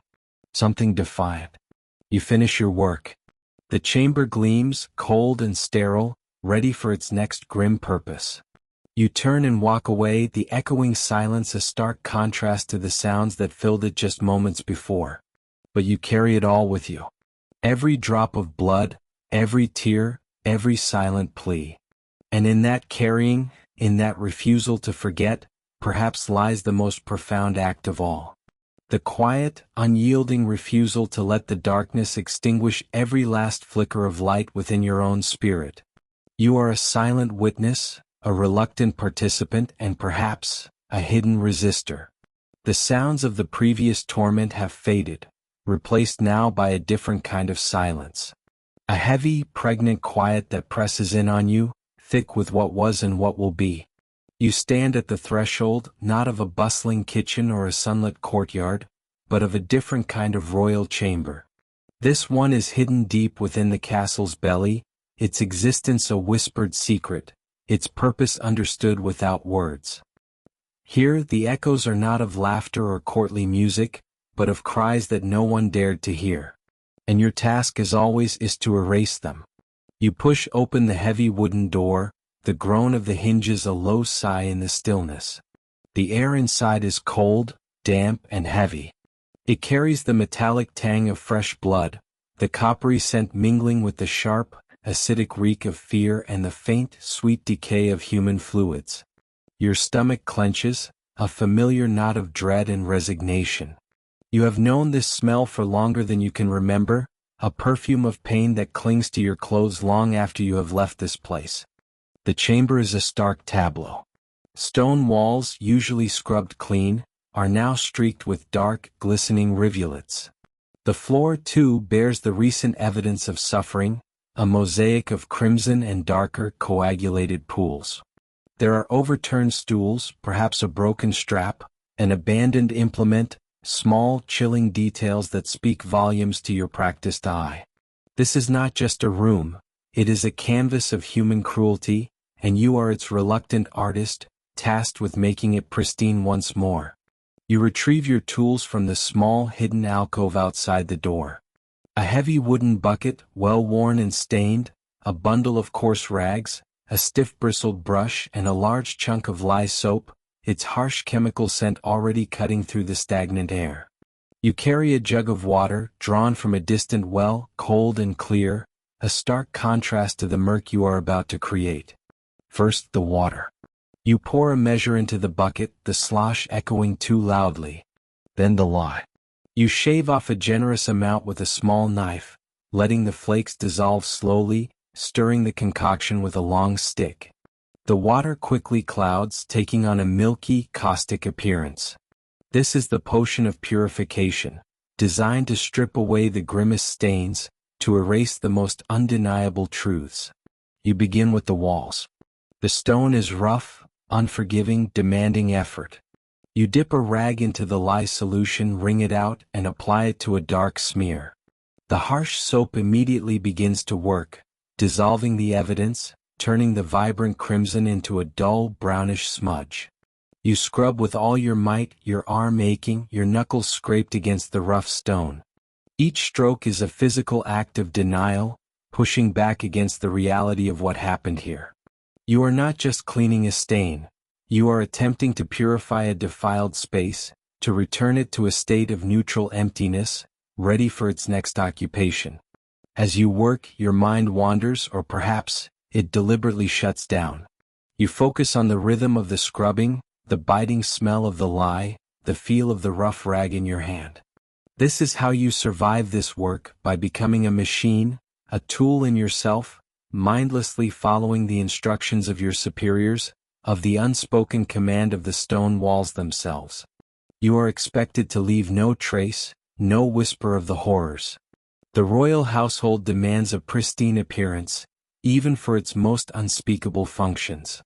The illusion of order must be maintained, no matter the cost. The deeper stains on the floor require more aggressive action. You pour generous amounts of the lye mixture directly onto the stone, watching it foam and fizz. Then, with a stiff brush, you begin to scour. The sound of the bristles scraping against the stone, a repetitive, grinding sound, fills the room. You lean into the work, your back protesting, your muscles straining. Blood, vomit, waste, all the raw, visceral signs of humanity pushed to its absolute breaking point, must be eradicated. You are the paradoxical guardian of royal purity. Your hands, though stained with the grime of the work, are the instruments that make these hidden spaces clean. The very word feels absurd here.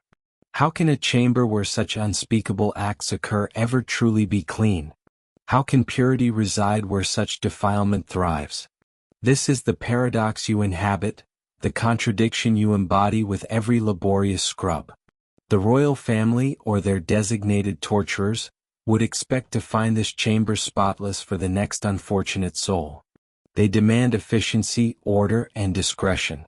You are the one who provides this, the silent enabler of their cruelty, the one who cleans the slate for the next brutal lesson. Your job is not to judge, not to question, but to erase. You kneel on the cold stone, carefully scraping dried fragments from the cracks between the flagstones. Nothing can remain. A discarded tooth, a torn piece of cloth, a single drop of uncleaned blood, any such remnant would be a failure, a breach of the unspoken contract you hold with this place and its dark purpose. You are removing not just physical evidence, but the very memory of what transpired. You are a cleaner of physical space and, perhaps more disturbingly, a cleaner of conscience for those who wield the power. The water in your bucket grows murky, a horrifying stew of human residue and caustic soap. You lift the heavy bucket, careful not to spill, and carry it out through a small, dedicated passage.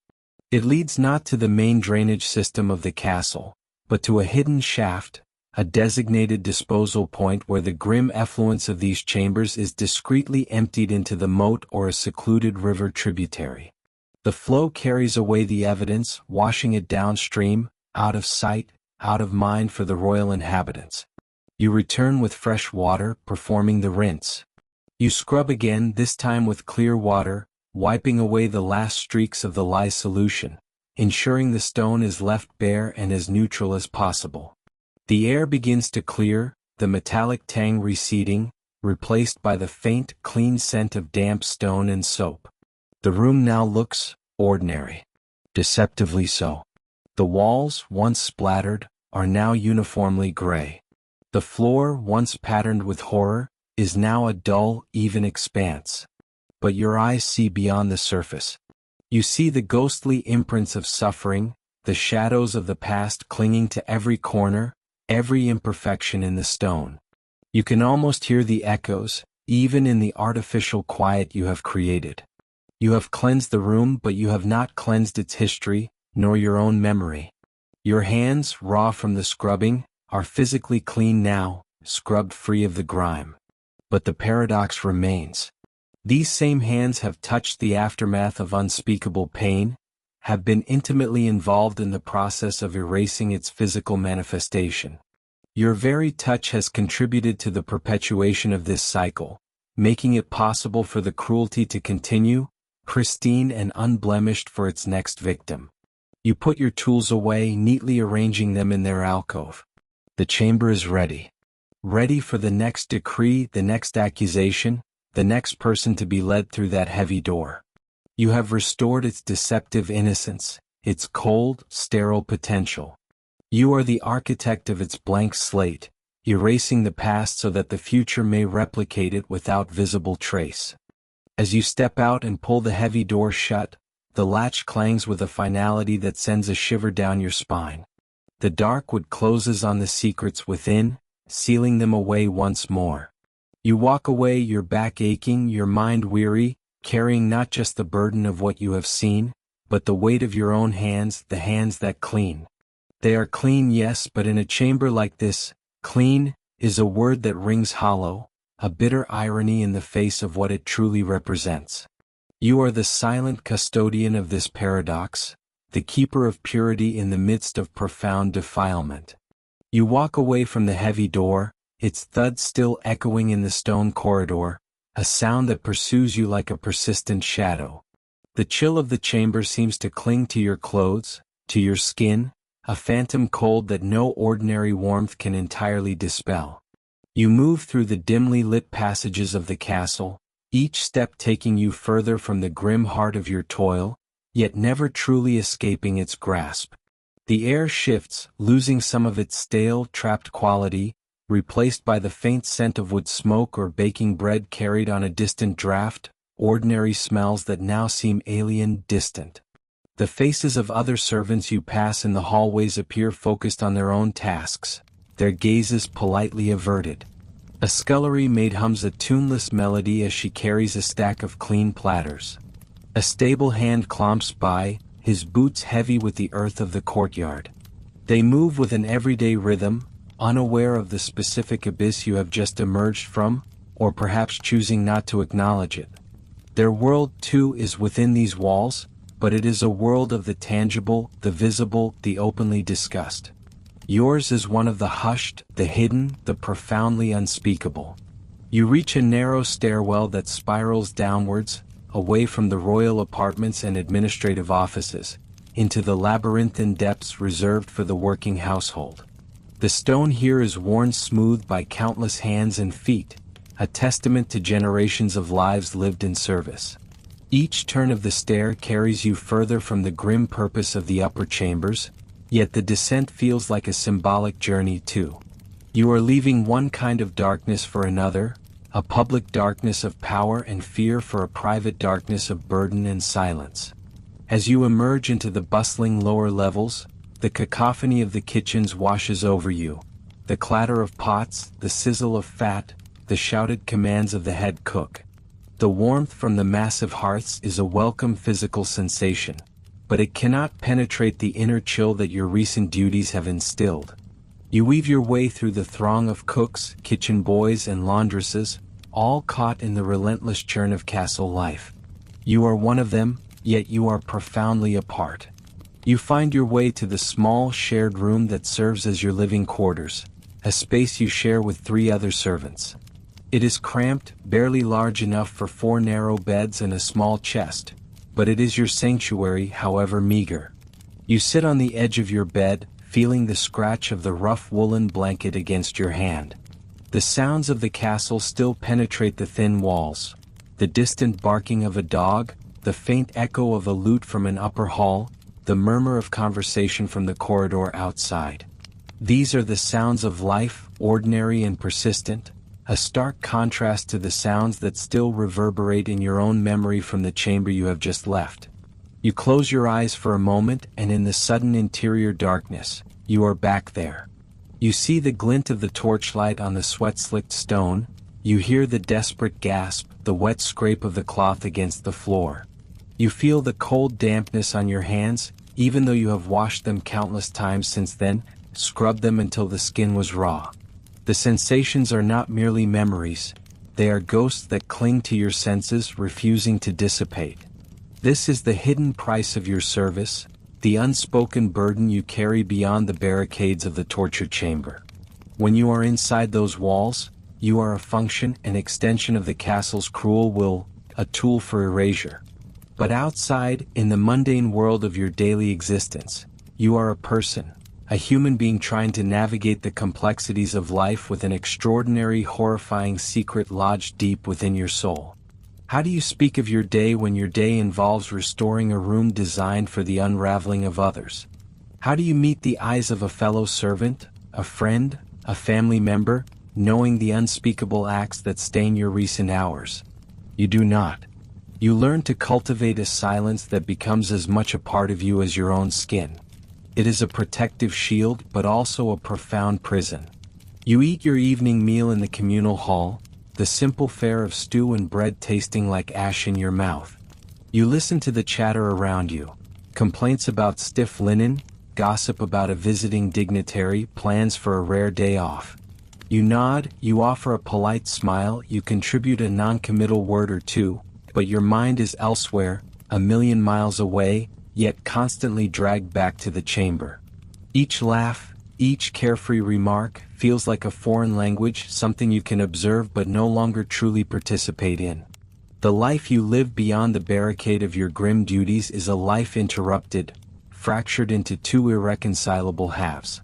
There is the part of you that carries buckets of water, scrubs stone, sharpens tools, and witnesses the very worst of humanity. And there is the part of you that tries to find a moment of peace, to share a quiet word with a colleague, to remember a melody from your childhood. These 2 halves rarely meet. They exist in separate dimensions within your own consciousness, constantly battling for dominance. You might try to escape in sleep, but sleep often offers no true solace. The dreams come, sometimes vivid and terrifying, sometimes subtly unsettling. You might find yourself scrubbing endlessly, the stains never disappearing. You might hear the muffled cries even when you know the chamber is empty. You might wake in a cold sweat, your heart pounding, the memory of a smell or a sound so real that it takes several moments to convince yourself you are in your cramped bed, not standing over the evidence of torment. The night offers no true respite. It merely transforms the horrors of the day into the phantoms of the mind. The relationships you form or attempt to form are also inevitably shaped by this secret burden. How do you form true intimacy when a fundamental, monstrous truth about your daily existence must remain forever unspoken? You become adept at evasion, at changing the subject, at cultivating an aura of quiet reserve that discourages deeper probing. People might see you as diligent, perhaps a little somber, but they can never truly know the landscape of your inner world. You become a master of performance, playing the role of the ordinary servant, while beneath the surface, a maelstrom churns. Perhaps you have a family outside the castle walls, a spouse, children, elderly parents. Your visits home are tinged with an unavoidable melancholy. You hug your child, their innocent laughter a sharp contrast to the echoes in your mind. You listen to your spouse speak of their day, of the simple trials and triumphs of their life, and you find yourself struggling to connect, to bridge the chasm that your occupation has carved between you. You cannot explain the quietness in your eyes, the subtle tremor in your hands, the way you sometimes flinch at a sudden loud noise. You protect them from the horror, but in doing so, you isolate yourself, creating a solitude born of necessary secrecy. You learn to live with a constant low hum of anxiety. Each time a royal decree is announced, each time a new prisoner is brought to the castle, a knot tightens in your stomach. You know that your services will soon be required again. The cycle is relentless, an unending loop of defilement and forced purification. You clean not just for the sake of cleanliness, but to make space for the next atrocity, to enable the continuation of a brutal system. This knowledge weighs on you, a persistent spiritual grime that no amount of scrubbing can ever remove. Your hands, the very instruments of your trade, become extensions of this paradox. They are capable of meticulous cleaning, of restoring order, of making things appear pristine. Yet, in your mind they are forever stained, forever implicated. You look at them as you wash them again and again, noticing the calluses, the faint scars, the evidence of hard labor. They are your hands, but they also belong to the chamber, to the castle, to the grim machinery of justice and terror. This is the core of the interruption. Your life is not entirely your own. Your thoughts are not entirely free. Your emotions are not entirely unburdened. A significant portion of your being is perpetually tethered to that cold, stone room, to the memories it contains, and to the inevitable return. You are a servant, yes, but you are also a silent witness, a reluctant participant, and a perpetual custodian of secrets that threaten to consume you from within. The world outside the chamber, with its sunlight and its laughter, its simple joys and sorrows, becomes a fragile facade. You move through it, but you are not fully in it. A part of you remains behind the barricade, forever grappling with the profound defilement that you are tasked to erase, yet which only seems to grow more indelible with each passing day. Your life, once a continuous thread, is now a series of fragments, punctuated by the chilling demands of your extraordinary and terrible duty. This is your existence. This is the life you lead. A life spent meticulously cleaning the very spaces where humanity unravels, and then attempting to live a normal existence, all while carrying the unspeakable weight of what you know, what you see, what you touch. You are a ghost moving among the living, a silent sentinel of a past that never truly passes. You are the one who cleans, and in doing so, you are cleaned of nothing but rather profoundly changed forever. You stand in the shadows of the royal court, a witness to horrors, a participant in their aftermath. Your existence, however, is not deemed worthy of record. History, often written by the victors or those in power, rarely pauses to chronicle the lives of the truly unseen, the lowliest servants whose tasks were too grim to mention, too shameful to document. Consider the meticulous accounting of royal households, records of every loaf of bread, every candle, every bolt of fabric for the queen's gown. Yet, for your vital and gruesome duty, there is a profound silence. Your name, your face, your small daily life, all evaporate from the official chronicles. You become a historical ghost, an unacknowledged necessity. Why this erasure? The answer lies in the very nature of the acts you are tasked to clean. Torture was a grim instrument of power, wielded in the name of the crown or the church, but it was also a deeply unsavory secret. Public display of power was one thing. The intimate, prolonged destruction of a human being in a hidden chamber was another. It stained not just the prisoner but the institution itself. To acknowledge your role, to list you in the ledgers, would be to acknowledge the extent of the horror, to quantify the mess, to make undeniable the existence of these chambers and the deeds performed within them. And so, you are rendered invisible. Your wages might be lumped under miscellaneous expenses, or special cleanings, vague entries designed to obscure rather than reveal. Your labor, immense and repugnant, becomes a line item best left uncommented upon. You move through the world, a silent repository of terrible knowledge. You see the faces of the condemned, sometimes before, always after. You smell the iron tang of blood, the fear, the acrid sweat. You touch the instruments of suffering, the walls that absorb screams. And then you clean it all away, a physical act mirroring a historical one. The rulers want the chambers clean, yes, but they also want the memory of the chambers and especially your role within them erased. Think of the vast tapestry of history. We celebrate kings and queens, generals and philosophers, artists and explorers. We learn of their triumphs and their follies, their conquests and their loss. But where are the annals of the one who scrubbed the very foundations of their power, the one who bore witness to its most brutal manifestations? They are simply not there. This is not accidental omission. This is a deliberate legacy of erasure. It is an act of historical sanitization, a collective turning away from the inconvenient truth of how power was maintained. The squeamishness of later generations or even contemporaries meant that the dirty work, both the torture itself and its subsequent cleanup, was pushed into the darkest corners, out of sight and out of mind. You represent a challenge to the pristine narratives of royal authority.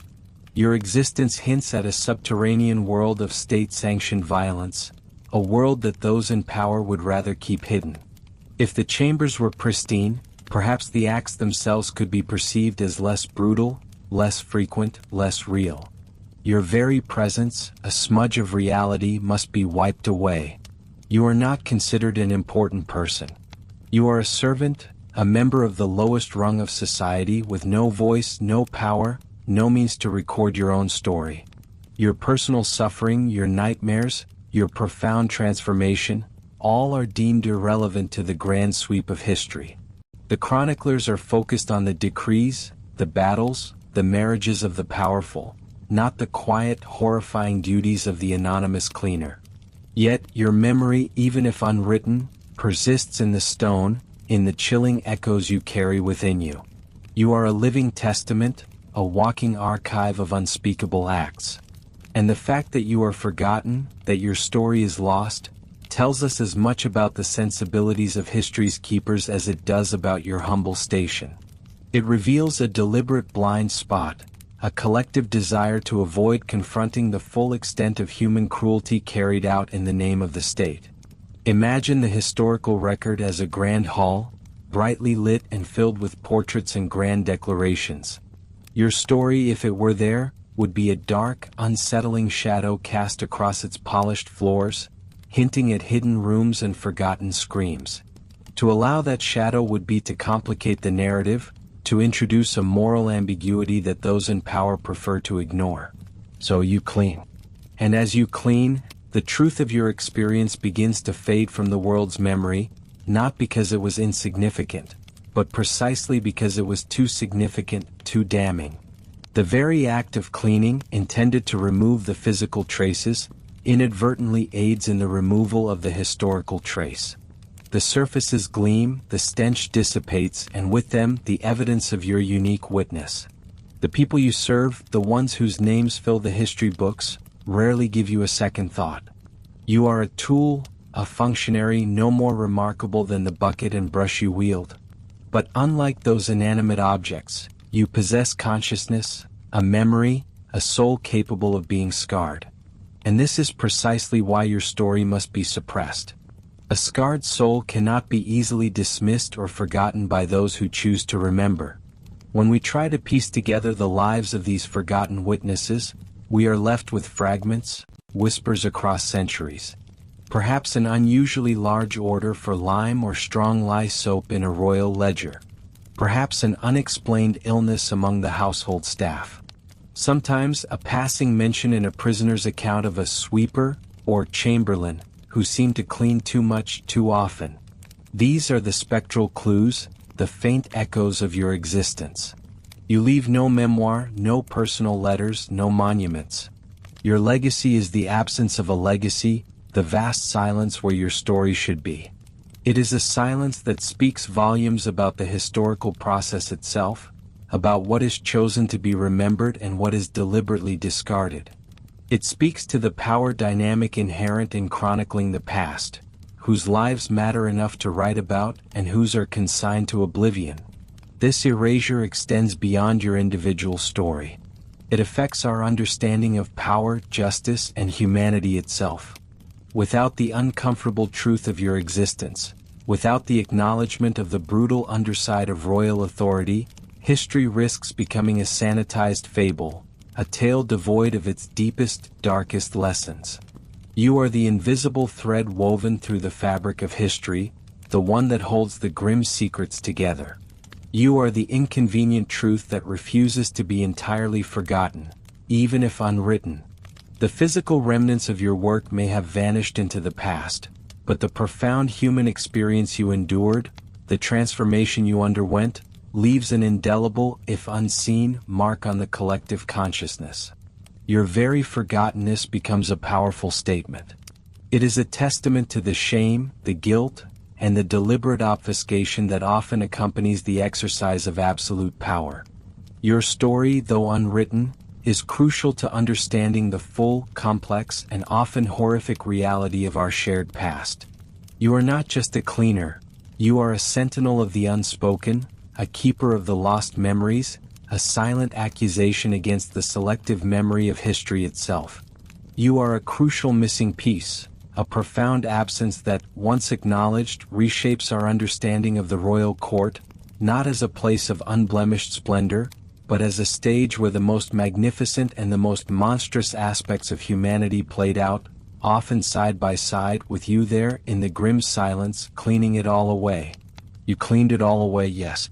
The blood, the refuse, the physical evidence of cruelty. But the very act of removal, the deliberate wiping clean, never truly erased what had happened.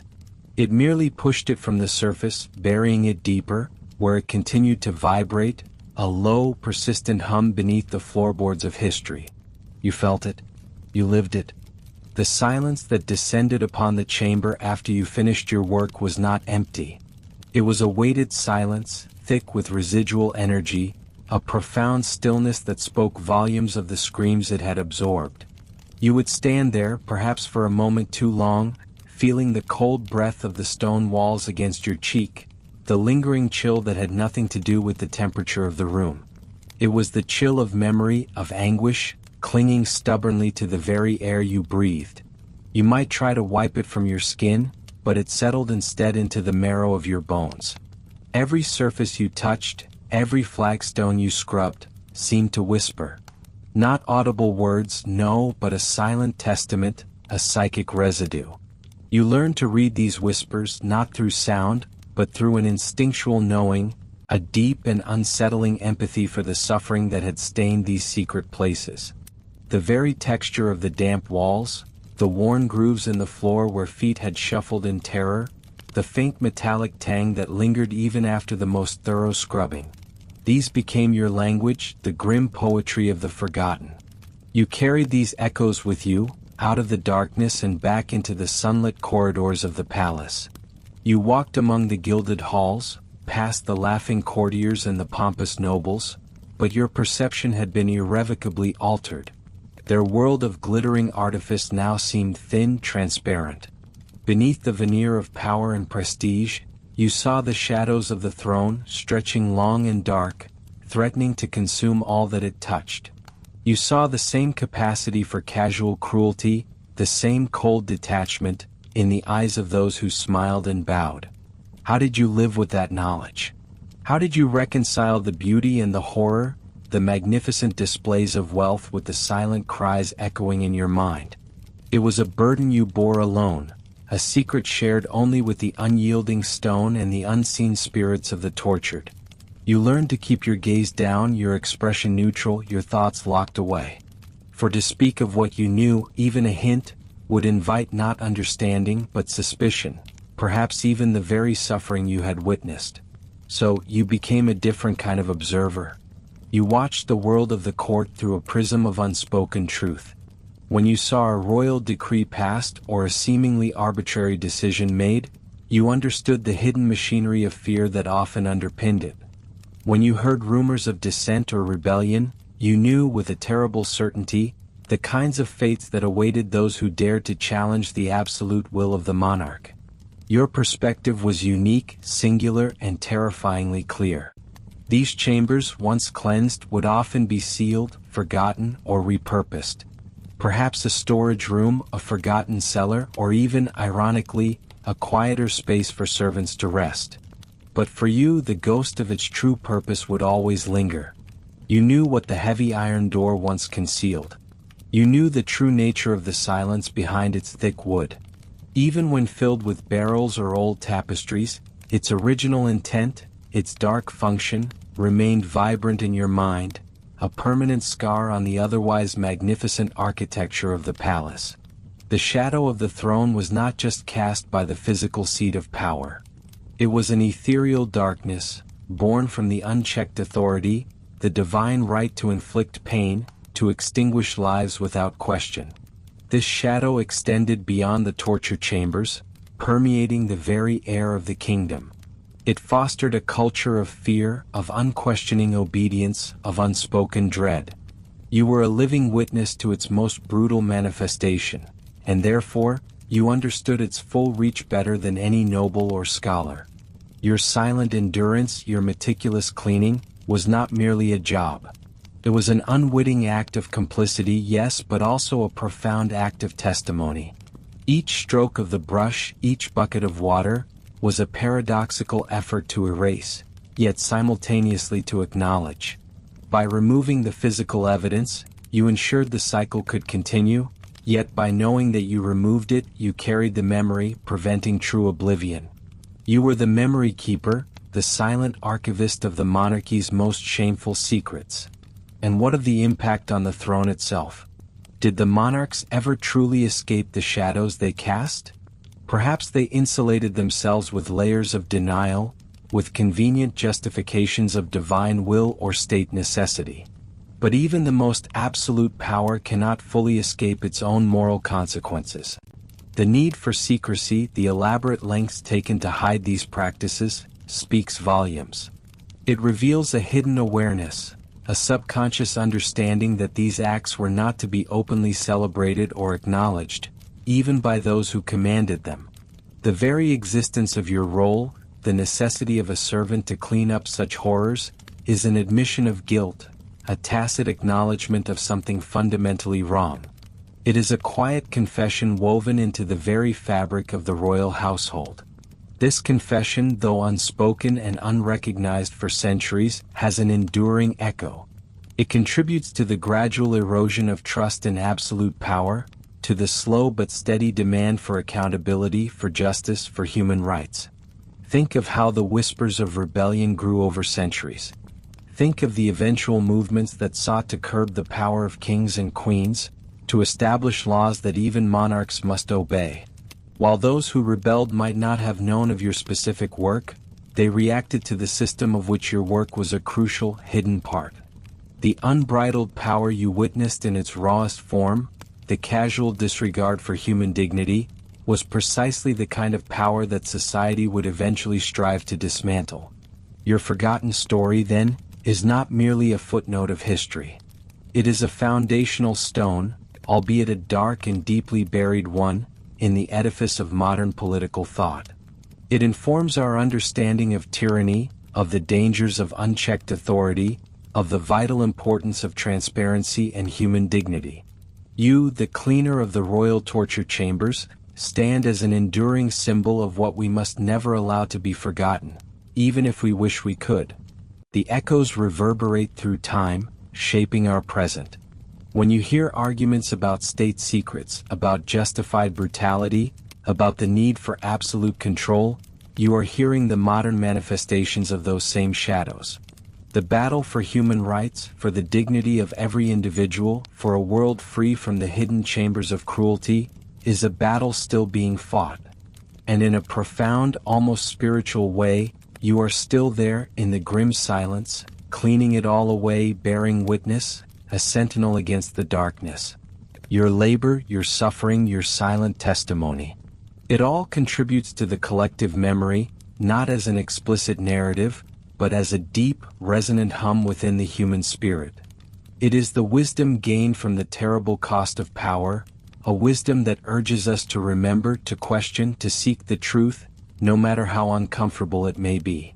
The shadow of the throne remains, not as a threat of physical pain, but as a stark reminder of humanity's capacity for both cruelty and resilience. And you, the unheralded servant, are at its very heart. This narrative, which acknowledges your unseen role, adds a crucial layer to our understanding of the past. It transforms the grand narratives of kings and queens into something more complex, more human, and ultimately more cautionary. It reminds us that history is not only made by those who wield power in the light, but also by those who suffer and bear witness in the deep shadows. Your silence speaks volumes, echoing through the ages, demanding to be heard.